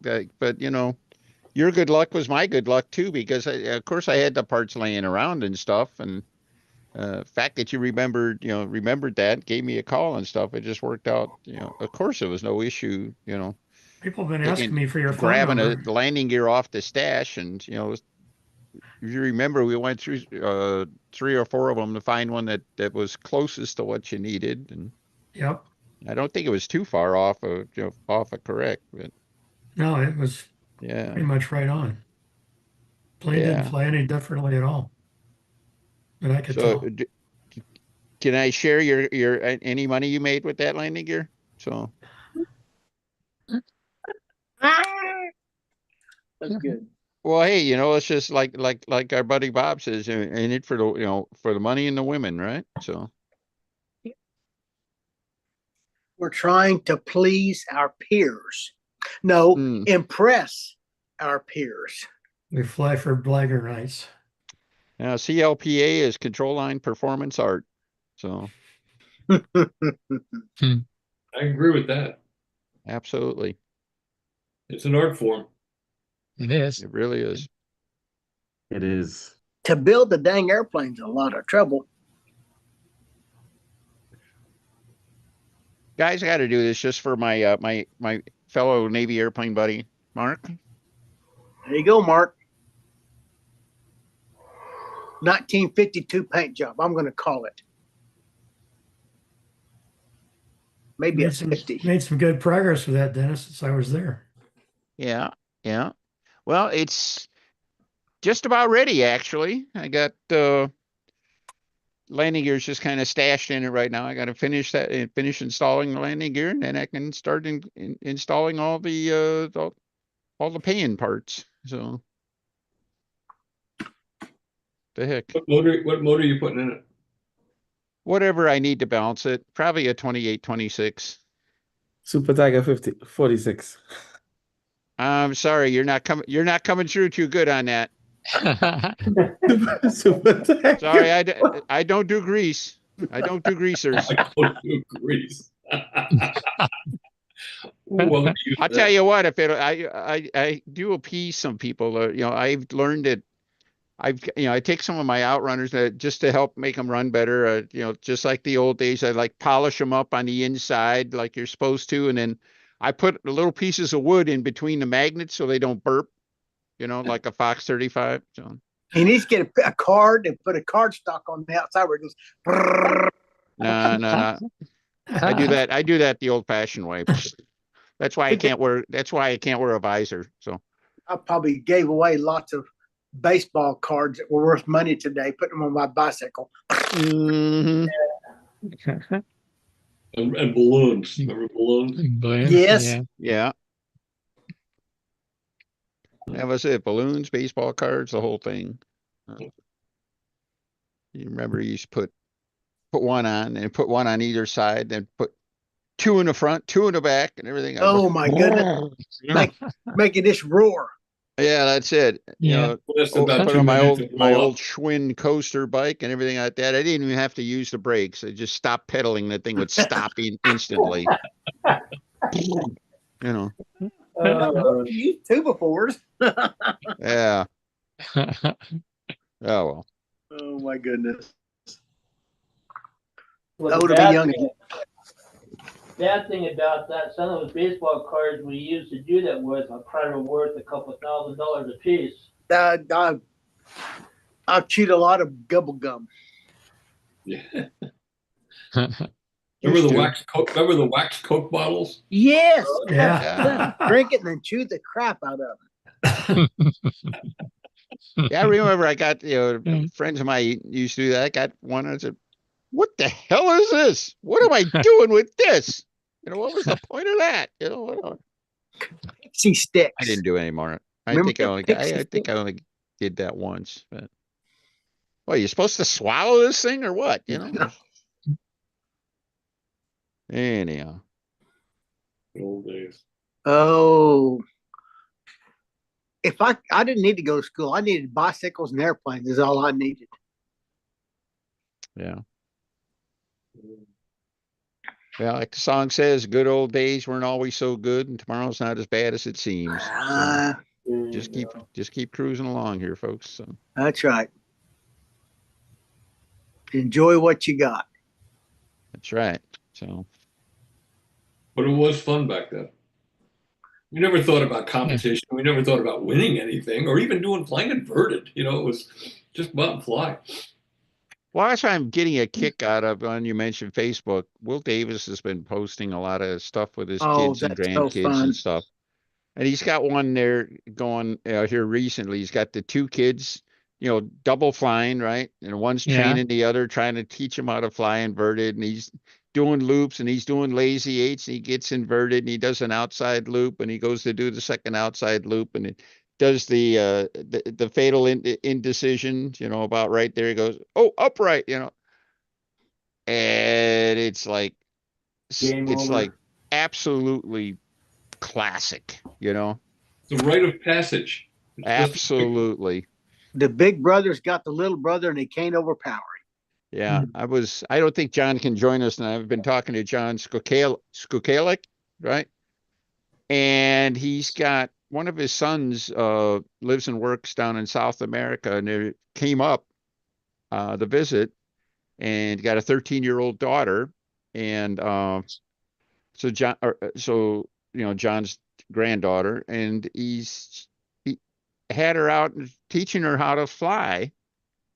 And they're trying to figure out what they're going to, have or what they were going to use and everything. He's got a couple of sky race and stuff.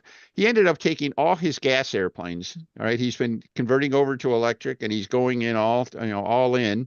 He's got some of the old gas profiles that he used, to teach his other grandson how to fly and stuff.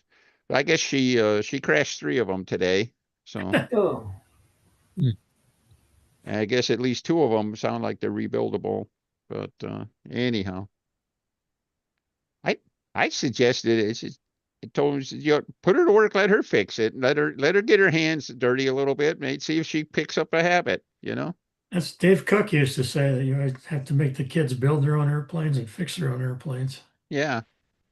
Yeah, you don't want to get him to, it's not just another quarter in the Xbox or something like that. It's like, hey, there's consequences here. So There's no push button to make it. Click the reset button. Yeah. There's no no reset. reset button. No power-ups, no extra player or anything like that. So Yeah. I love it on those RC real flights, the early ones. When you push the reset button, the airplane would just hop onto the screen. And, Yeah. Yeah. I'm ready. my It problem, happens I quick. do the real flight thing, and I was always more brave with the real flight than I ever was trying to fly in real life. So, well, hey, yeah. Don't you Yeah. think? so Control line, it happens awful quick. mhm, You can crash before you can lick your lips, boy. mhm. I tell the guys at my RC field, I said, we have a distinct advantage over them.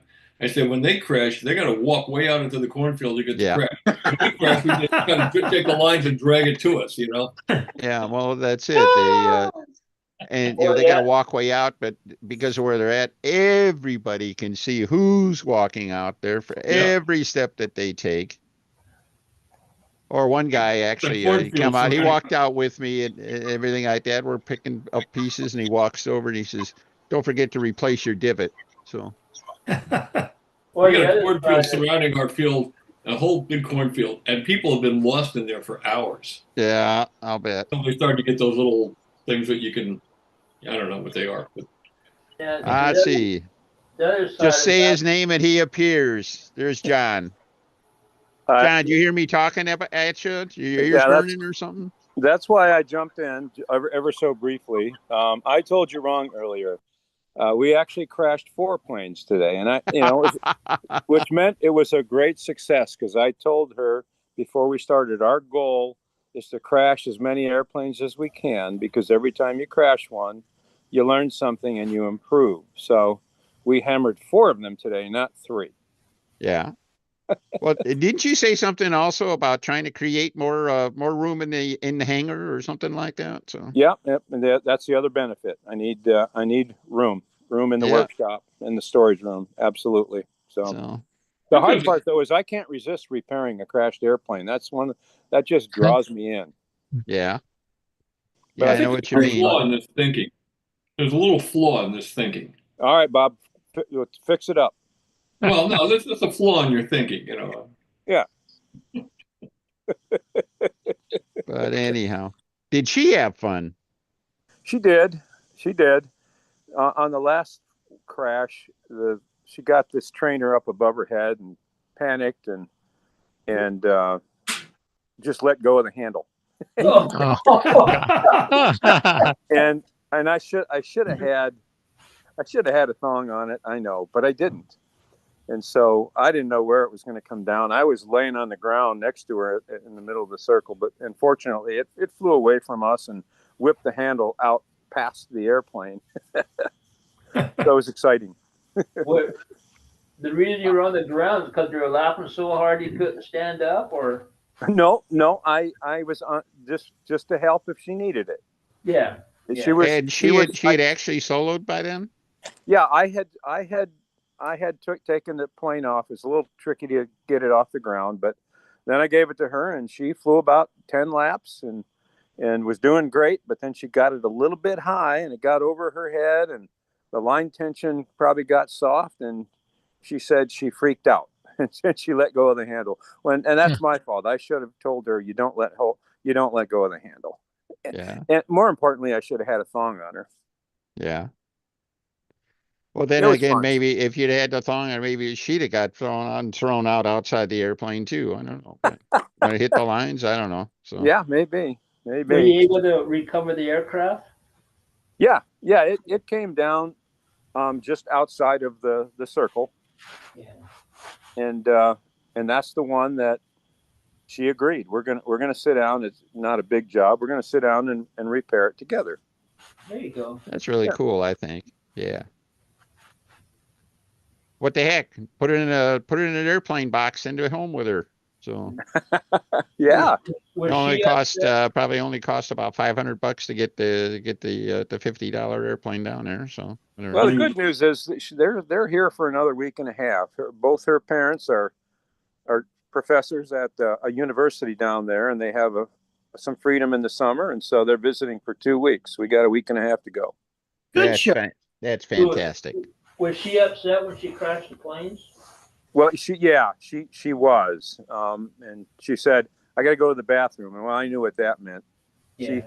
She wanted to go back in the house.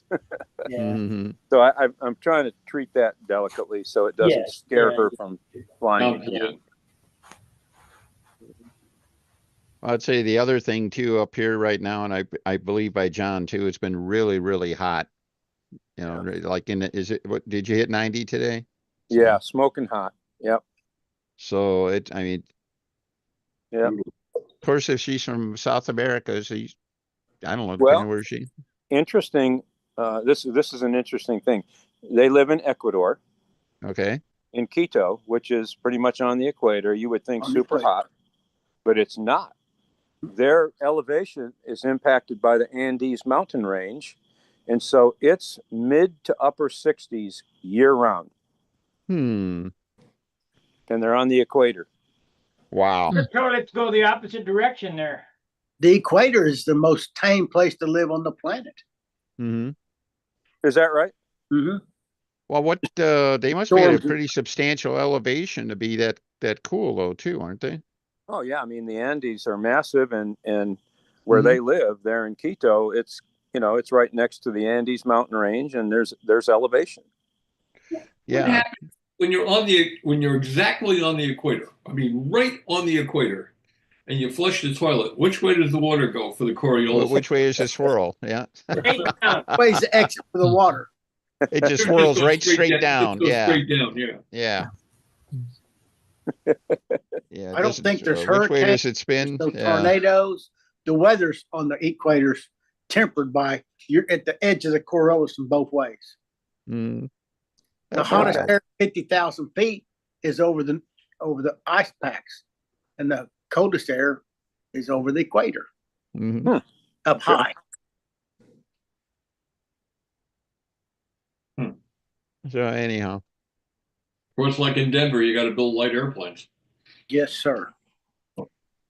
I didn't calculate the density altitude today, but the temperature here was 100. Oh wow! Start at 5,000 foot base elevation, so I think it was probably up about 9,000 feet. 30% nitro in it and be done with it. It's really easy to do with just build an 800 square inch 20-ounce airplane. You're fine. Yeah, that's it. With So the you 7 have to pitch build prop. light airplanes in Denver. Where can you build heavy airplanes? Nowhere. Well, apparently Under the some people sea. apparently some people can build them anywhere. Yeah, that's it. I've never had any trouble with that. I got another question. I got this Buster, and it's LA-25 on it. The LA-25s, is there kind of a sweet spot with RPM on these?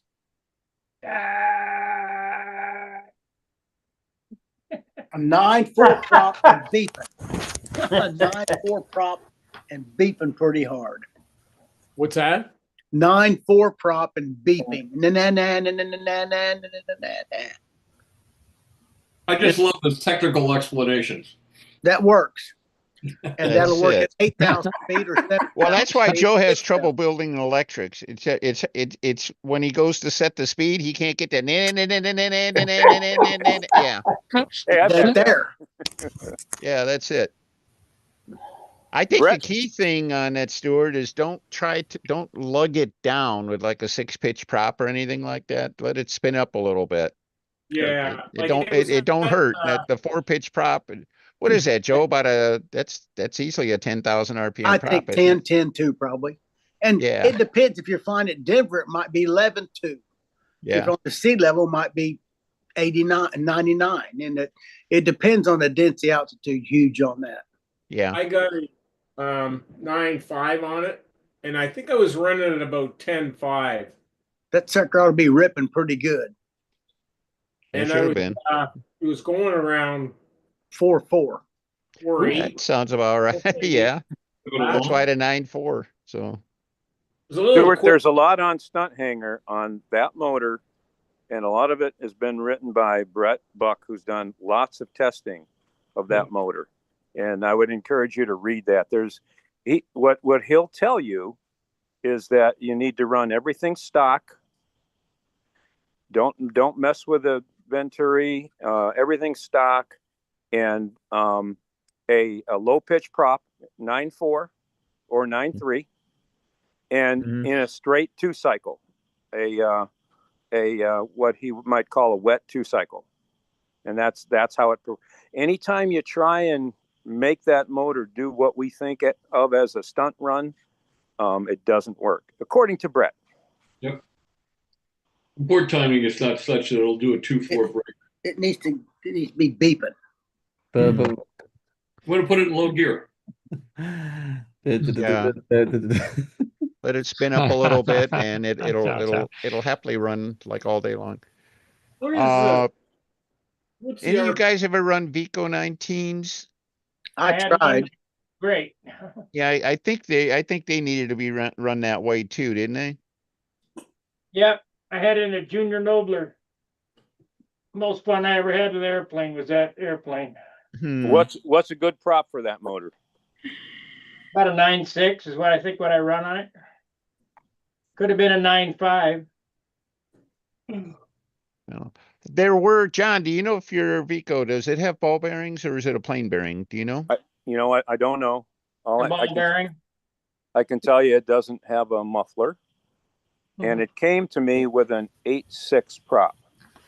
Yeah, it's on. I'll be okay. I guess I would have defaulted to a 9.4, I think, and let the motor tell me what it needed, if it need. Yeah.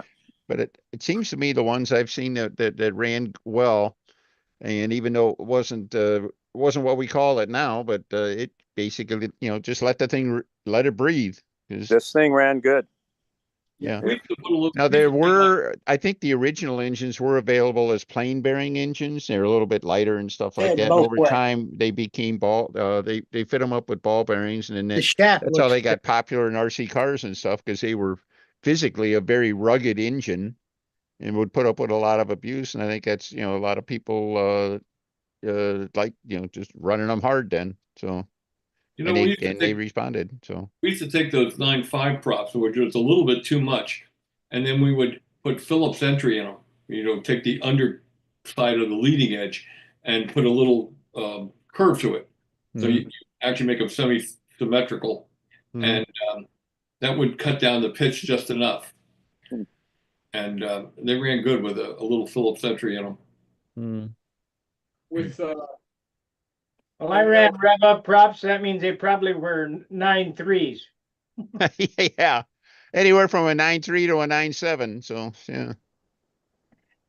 With the LA and it could have been one side to the other, but with the Buster like this, 60-foot lines. Yes. 50, no. 52. 50. I was gonna say 58, but yeah. Okay. Are you talking about line length or center of the airplane to the center of the handle? From the center of the fuselage out to the handle. 58, 59. Yep. Okay. And what kind of second lap, like what time on your lap would you want? Well, Right around 5. yeah, 5 to 4.8 to 4.8, 5. okay, right, too. 4.95, someplace. 5 is slow for something like that. Yeah. Yeah, I don't think you want to, you don't want to try to make it lug slow or anything like that. It does, it likes having a little airspeed. So Speed creates lift. I flew at 4.8 today with a 60-foot line. How'd it feel? that should be good. Sometimes I think it I don't know, it's almost like, how do I put it?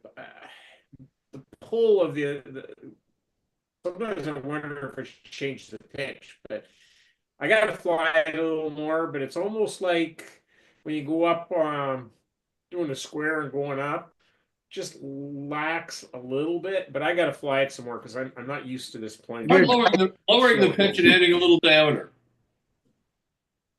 Sorry? Lower the pitch and add a little diameter. Lower the pitch, add a little diameter. On the prop, he's saying.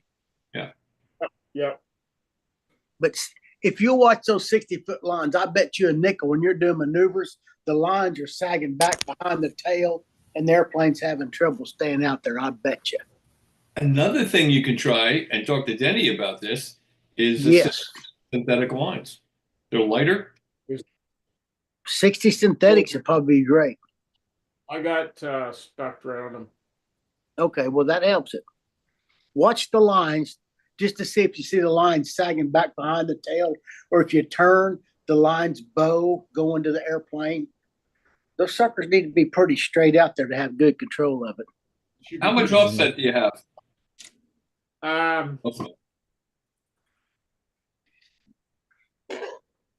Not rudder offset, engine offset. Actually, it looks about right on the rudder anyway. It does. I don't know if there's much. I didn't build it, so I don't really. Did they put is there a washer under the front of the motor mount or anything like that? Or anything under it pointing the motor out? It looks pretty straight. I don't know. Put a little offset in it. Put a washer under. Yep. Yeah, at least one. You got lead? Is it got lead out adjustments? Oh.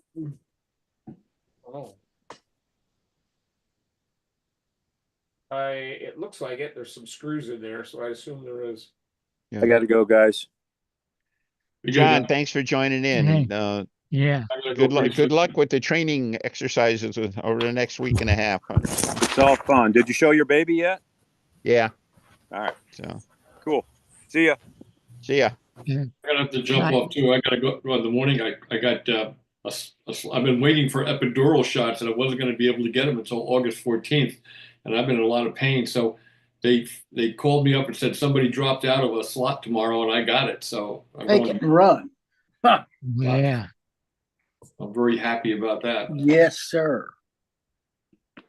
Stuart, watch this. You got to look at all that, but do the CG, get a CG on it, and just move the lead outs a full 3/4 inch behind that to the center right off the bat, and then monkey with it.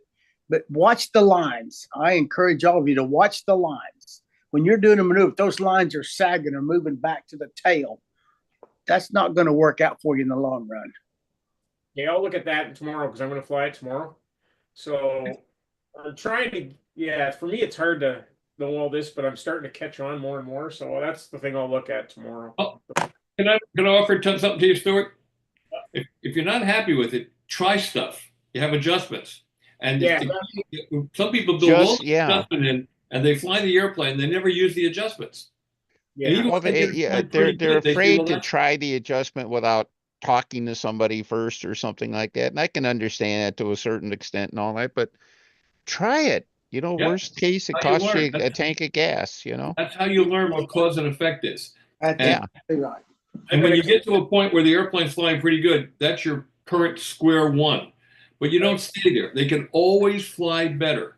The day your airplane falls apart from fuel soakage or goes in the ground from a crash, is the day you stop trimming it. 100%. 100%. Yeah, absolutely. I've come to learn that myself You over. trim them every time you go out flying. You're looking for more performance. So don't be afraid to move things around. One thing I'm not a big proponent of is rudder offset. Yeah, you Now, actually you told me to straighten out the twister, and I did, and I like it now better, I think. So well, it works better. I have been testing different things. My orange taxi I got there. I've been doing a lot of different changes with the weight in the back and the front, and so I'm playing with it. So I don't mind playing because I found that now I'm starting to learn what a sluggish corner is and different things. Yes, But well done. you experiment with that, you don't really know. Exactly. Tom Martin, one of my guys that flew with us for years when I first started flying, he was an accomplished pilot, but I give him a credit. He'd say, Joe, do something, even if it's wrong, you'll learn what not to do. That's right. And Tom's 100% right. Man, I trimmed airplanes. I've taken airplanes off the wall and said, man, why did I put up with this? And try to fix it. Oh, it made it worse. I can't do that. Okay. Not every airplane reacts the same to every trim design. And stuff that cause issues. And years and years and years ago, back in the 60s, we didn't have adjustable lead outs or adjustable tip weight boxes. We didn't have any of that stuff. And every now and then you get a really good flying airplane and you wouldn't know why. And then you get a couple of semi-bombs and you didn't know why. And you couldn't adjust them. I wonder how many great flying airplanes might have been there had we had the adjustments. Amen, brother. Lots of them, Bob. Lots. I know I've had, quite a few like that. Yep. Yes, sir. One thing I don't like is that rudder offset, and I'll tell you why. And Billy Weirwich taught me this. I had a little rudder offset in my Saturn, and I was losing tension going uphill. And he said, of course. I said, what do you mean, of course? He said, speed creates lift. And when you're coming downhill and you're tethered, right? You're coming downhill, you have more speed. The airplane's speeding up a little bit. And the rudder is going to push the nose out because the speed creates lift and pushes that nose out. And when you hit the bottom and you start to go up, now you have equal and opposite reaction. Newton's law. It's got to come back, and it swings inward when it's coming uphill. So we leveled out the rudder, we neutralized the rudder, bang, instant tension everywhere. Yeah. I think you need to have just enough so you know that it isn't turned in. Exactly. All right. Yeah. But how many times did you knock your rudder off your Buster or Flight Streak or Ringmaster, and the rascal flew better when you was a Well, kid? I crashed a Nobler inverted once, knocked off the rudder, and created a whole new design trend. It was the genesis of a whole series of designs, wasn't it? Yeah. So this rudder offset, should I straighten that out too? I think you're all right where it's at. You're not hurt bad. Yeah, that's not in the pain zone. Well, I would take that. I'd take that out. It's easy to do. Try it because if you don't like it, you can always put it back in. But try it. Back. Cut it off and glue it back on. Tell you what, you don't even have to cut it off. Do you have any scrap wood laying around, any trailing edge stock or something like that? Well, I've got scrap stock. Take a piece of trailing edge stock and put it on there so it's turned, just stick it on the surface and it'll either add or subtract offset with that. You put it on one side, you can actually turn it in some. If you put it on the other side, it'll turn it out some. Wedge on it on the one side? On the inside. Yeah, just stick it on the side. Put it on, for example, if you take the trailing edge stock, the skinny part forward, the wide part in back, stick it on the outboard side of the rudder, and the rudder will behave like it has more offset in it. And you can, on a flight-to-flight basis, you can tell exactly what happens when you move the rudder. All right? There you go. And if you decide you like it better or like it worse, you can act on that. Or better yet, cut the rudder off, put hinges in it, and put a little adjuster at the bottom so you can adjust it back and forth at will. Yep. Will who? What you'll see, Sturt, is you see the wheels. When you move that, you'll see the wheels do this during the flight. That's right. And the wheels, in a calm condition, they need to stay there. In the wind, when the wheels are doing this, I promise y'all, the belt crank's moving the elevator too in level laps. Figure that out right from the get-go. It's You got a haircut, Howard. Yes, I did. Well done. Thank you. Thank you. I didn't do it myself. Looks like it. I didn't. Look very distinguished. Yeah. Oh, yeah? I had a haircut too. This one right here. Yeah. Uh, Be careful. You don't have that much to lose. No, we got here in Indiana, we got a lot of 4-H clubs, kids and stuff like that. So I go to the barber, I just tell them, pretend you're shearing a sheep, Yeah. Whatever. Yeah. Bzz, bzz, whatever. Anyhow, it's all right until they come and they put that blanket on. But anyhow, all right. That little airplane will fly for you, Sturt. You keep working at it. You'll figure it out. I'm getting onto it. This is the first time I've flown a small plane like this. I've been flying bigger ones, hand-me-downs. So it is different, that's for sure. But I'm catching on to it a little bit now.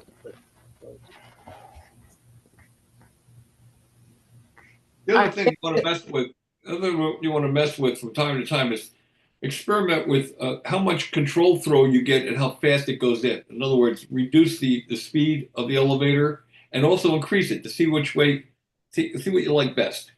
Because sometimes you have too much control too fast, it'll actually turn it without flaps. The airplane will turn and mush. It'll stall. So you want to do a clean turn and as much turn as the airplane's capable of, but no more than it's capable of. Because then you'll stall the airplane. So how much control you get and how fast it goes in. Right. And what he's talking about, the easiest way to do that, I'll bet on that airplane there, on your control horn on the elevator, if you just change the hole that the push rod goes into, right. But how to increase and decrease the throw by moving that up and down, right? So That on my twister a bit. So Yeah. I might do that with this. That's one of the things too I wanted to try. Tether flight's easy, y'all. Just ask anybody. What's that? Tethered flight's really easy. Just ask anybody. Yeah, it's a rock on a string. Yeah, that's easy. But a light rock will fly better than a heavy rock.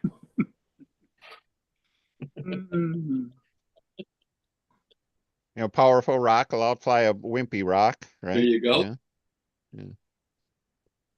I don't know, Bob. Ted Fancher says add 6 ounces to the CG, they fly better. How's that working out for Ted now? Yeah. I don't know, but they argued about it, him and Brett. Oh yeah, it was great. You stop picking on people from my coast. Yeah. Wait a minute. I just fought for your guys from your coast to have an FAI team selection there. So, Oh, this is a CD, Yeah, Dennis Nunes. He is, okay.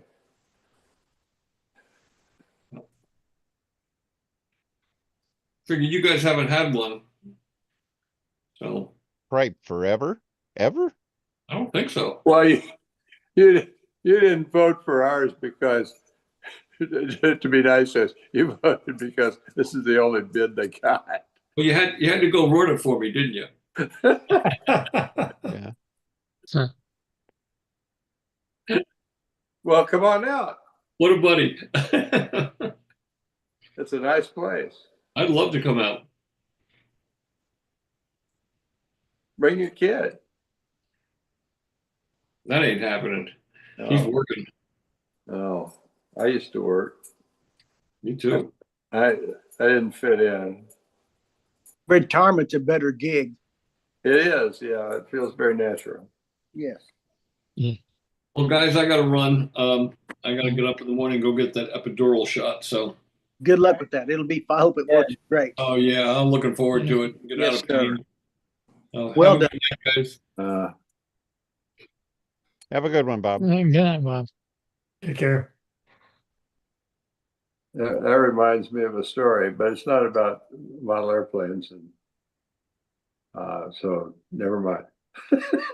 I should have brought it up. Howard, I heard something. I didn't hear directly, or I'm not sure if it's right or not. Is it true you had an Achilles tendon issue or something? Yes, I did. And my God, are you still recovering, or what's happening? No, I'm not. I'm not recovering because I've already recovered. And Oh, good. So it's already history then. All right. It's history. Everything's wonderful. Good. That's great. That's great. Okay, got one more question for you. Thank you for your concern.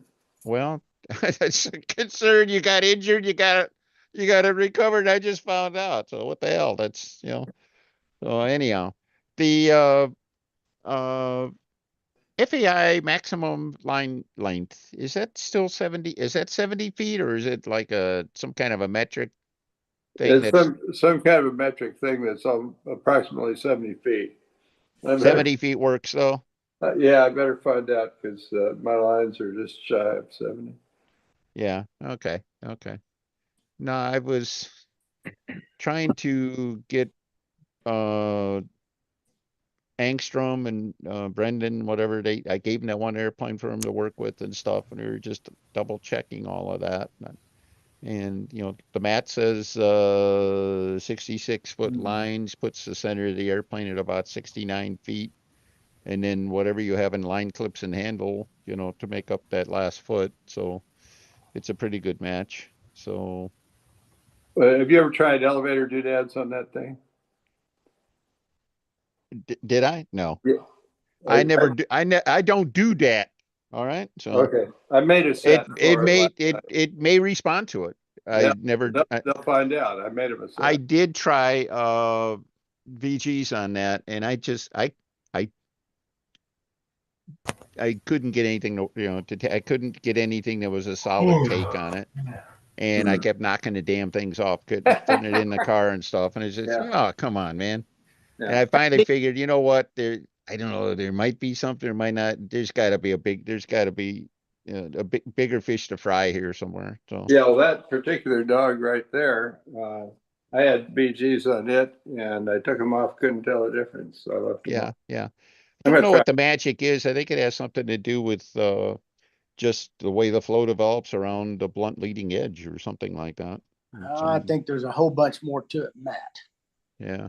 I think how thick the wing, the airflow, the angle of attack you're flying, all kind of stuff goes involved in that. 70.5 feet is the I was shopping for automobiles for Mary Lou, and okay, Joe, what'd you just say? 70 and a half? 70.5. Oh, wow. Okay. The RAV4 under their description says they have vortex generators on the bottom of the vehicle. They do all over the place. Yeah. So I've been asking car salesmen, what do those things do?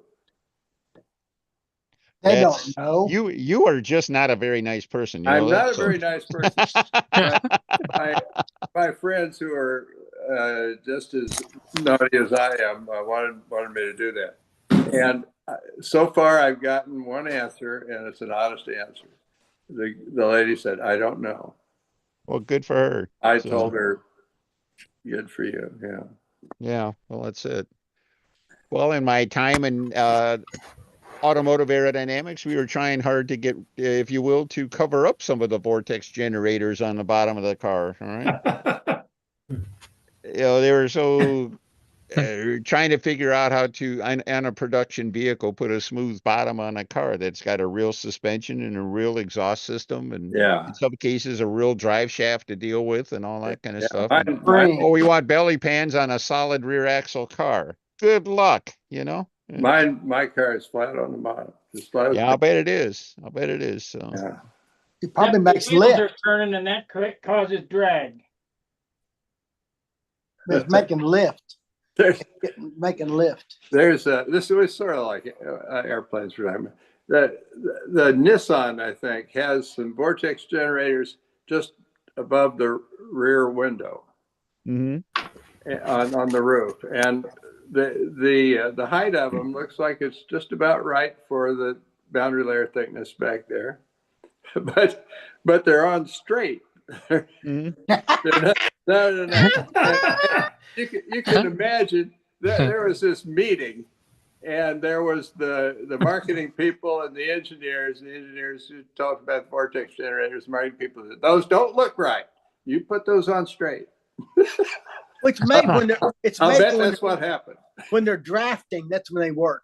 So they get Yeah. downforce Oh, to draft. yeah. Well, I think what they probably did is you build a hatchback car and you don't know where the hell to put the hinges, so you let them stick up on top and they look functional. You know, they look like they're important. Oh, So, I don't know if there's hinges. Yeah, There's more yeah. of them. Well, maybe there are. yeah, I don't know, Right. but Maybe they improve the directional stability. That's right. Makes it drive Right. straight down the road. And when you get sliding sideways, it pushes it back straight again. Yeah. mhm.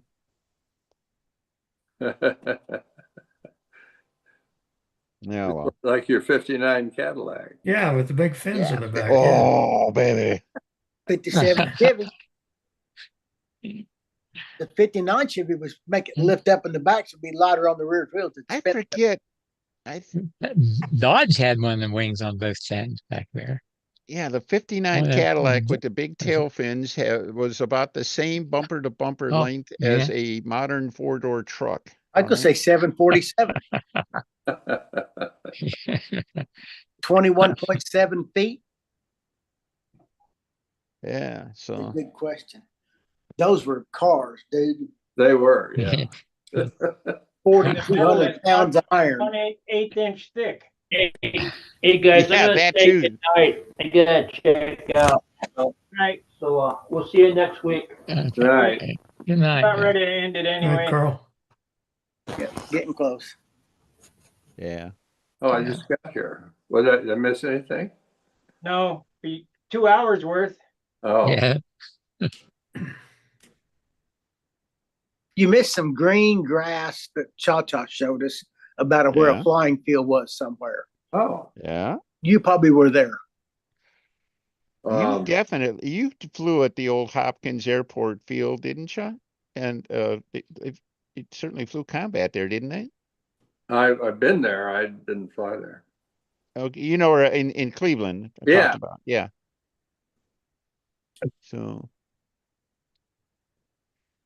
but yeah, we were talking about that, and Cha-Cha found what is it, Google Maps, I guess it was, of their current flying field over in the fairgrounds in Berea. So, anyhow, I don't know, guys. Been a good night. Yeah. About Jack Sheik's That sounds cool. airplanes. Yeah, yeah. Sturt trimmed on a Buster. Hmm. He Yeah. didn't see your airplane there, Dennis. Yeah. Well, One. I don't know if Howard's into fat airplanes or not, but anyhow.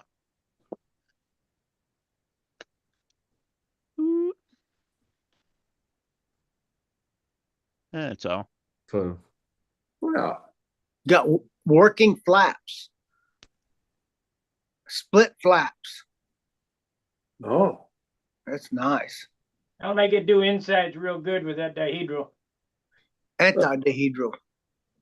It's got, I've had low wing airplanes before, and, they flew remarkably well and everything like that. I just don't know what to think about this because, the bottom of the dihedral, that wing is so low, and then, the wingtips come way up and everything like that. It's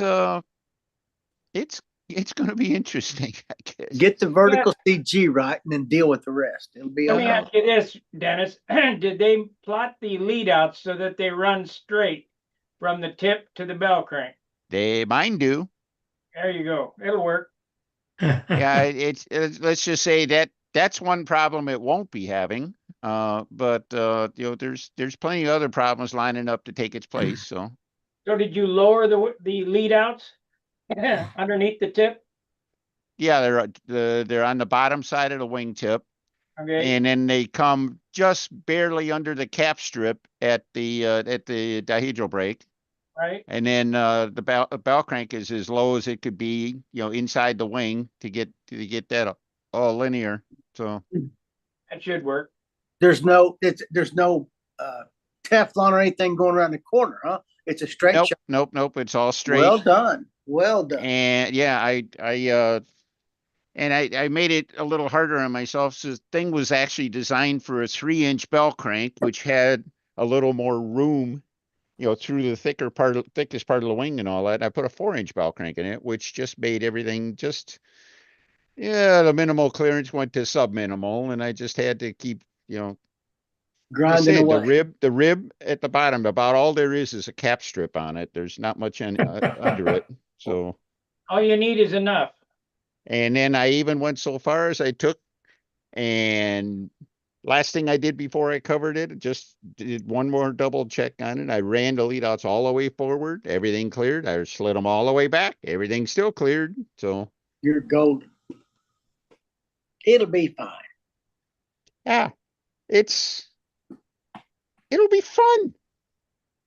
It may be the biggest dog in the world. My expectations are really not very high. I think it's going to look cool as hell in the air. That's all. Yeah, It's a looks freaking good on the- Corsair. Come on, man. It's a cool It's looking going to look airplane. cool as cool as heck in the air. So Don't Yeah. give up on it. As long as you don't let anybody else fly it, they'll never know. well, that too. How's it fly? Oh, wonderful. I don't know. I still got people asking me, "Oh, your VTOL airplanes, did they fly any good?" And and now, my default answer is no. The airplanes are all horrible. All right. But my little brother and we were such good flyers. We had no challenge. We needed to have a challenge. And the only way we could be challenged is, when we'd go out and compete with these things, with these airplanes that didn't fly. That was the only thing that leveled the playing field, so we could feel, like the other guys were competing. That's all. So, that's well, that answer doesn't go over too big either, but what the hell. So Your comment should be, well, I won with them. They know that. even the ones who know that. Evidently they Yeah. don't. But really, did they work? No. They didn't work. Anyhow. I just noticed, Mark, what the heck happened to your head? I was wondering. I've been waiting on somebody to notice that. I noticed it. We were too kind to say anything. I went to the doctor today and I got a mole removed, so Oh. I wasn't Oh. clumsy or Yeah. anything. It didn't bump my head on my drill press like I usually do. They put CA on it, cut it off, and put a drop of CA on it. That's it. No, they use stitches. No, I thought it was just, light shining or something Yeah, like that's that. And I don't know. But I just noticed it had square edges on it. So anyhow. Well, Mark, before we go and end this program, we got any Bearcat updates? Yeah, there we go. A little bit.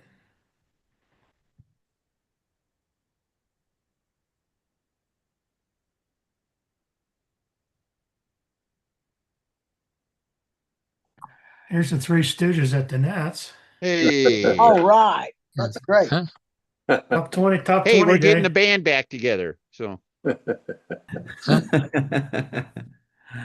That's a good picture.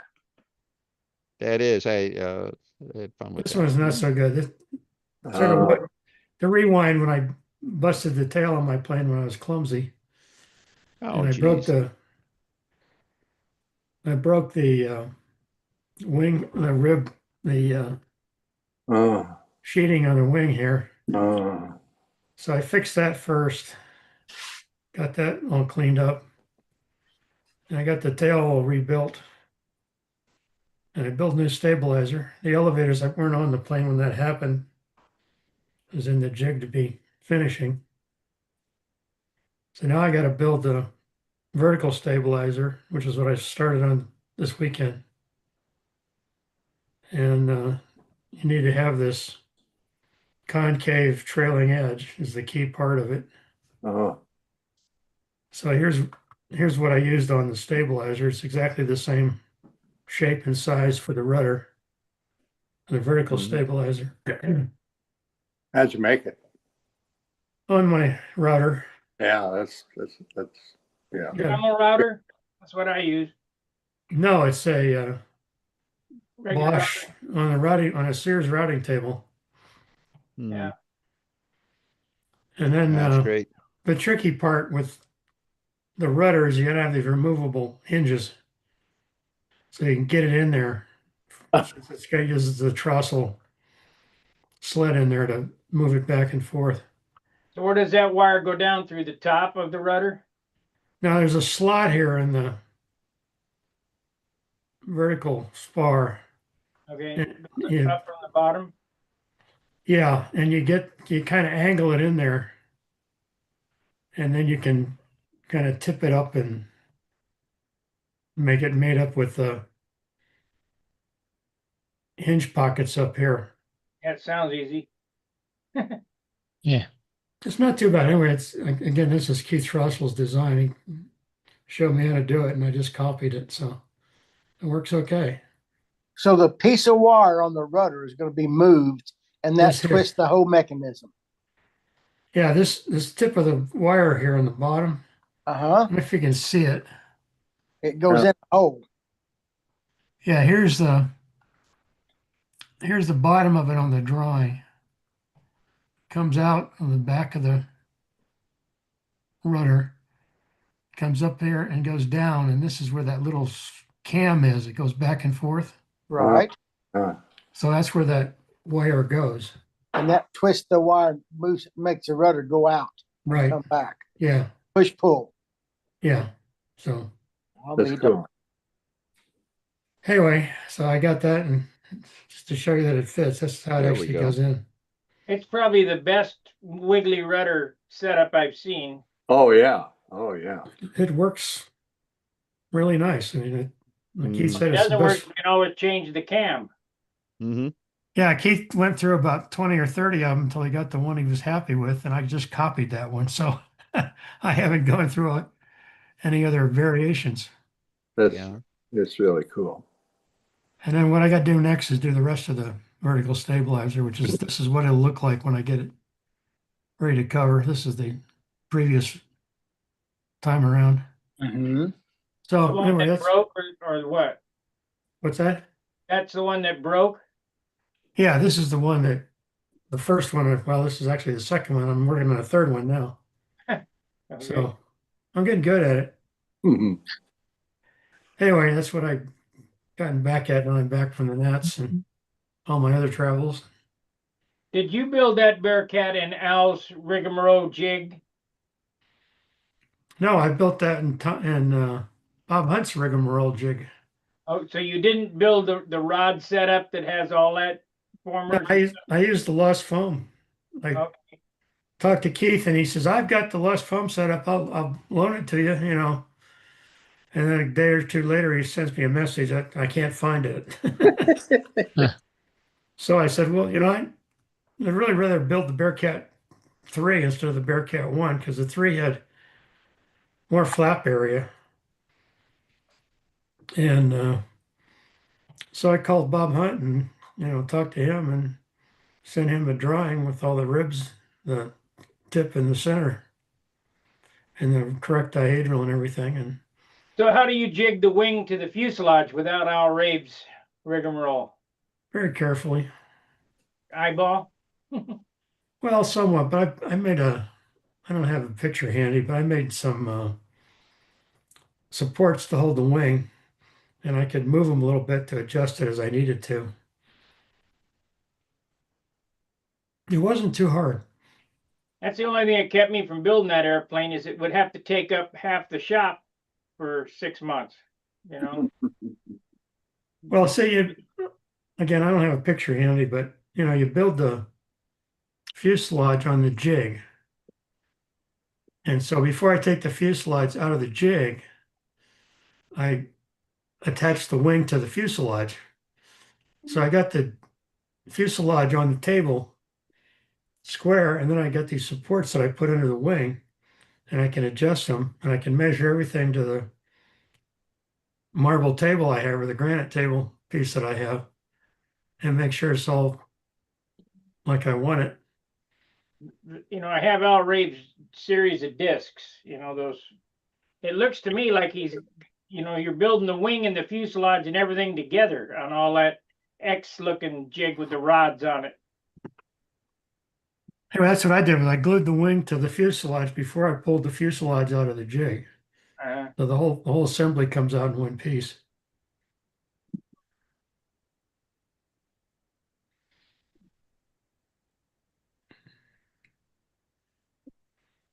Anyway, that's where I am at the moment with the Bearcat. Someday it'll be done. Again. Sure. Mhm. Yeah. But by the way, thanks. Also, about a year and a half ago, Mark sent me a link for Amarillo lettering. I think it was military standard lettering. Yeah, And Amarillo font. well, I went to get that, and then I found the same company that had something called USN, the Navy version of the lettering, which had slightly different chamfers on the corners, 30-degree corners instead of 45-degree corners. Same source, by the way, but I ended up, that's what I used for this here, was I went ahead and splurged to get that font. So now I'm going to be seeing a lot of USN lettering on everything I built from here on out because it's a cool And I think letter. I don't know when they switched to that. It was like after World War II. It looks like it was in the early And I think 1950s. Korea, probably. Yeah, I think it was like the 1950s. And the Bearcat lettering that I use still has the original 45-degree angles on the corners. Mm-hmm. That's the way the picture looks. Yeah. That I copied off of, but I've seen other ones and other references to that 30-degree corner. What do you expect? They lettered that stuff with a mop. Spoken from, that's the man who knows. So Yeah. Anyhow. The World War II aircraft weren't painted like what you see at Oshkosh. No. They were painted in the field by somebody with a brush or a roller or something. So the D-Day stripes were almost always put on with roller or a brush. Yeah, they used a mop, Joe. Just get them on there. Fast and furious. Hey, Steve, you coming over tomorrow to pick this thing up? Is your street still tore up? No. All right, I guess I will. Hey, Steve, Joe Gilbert and I have a question for you about the rules. Oh, we do? So how many points do you get for a hand launch? Oh,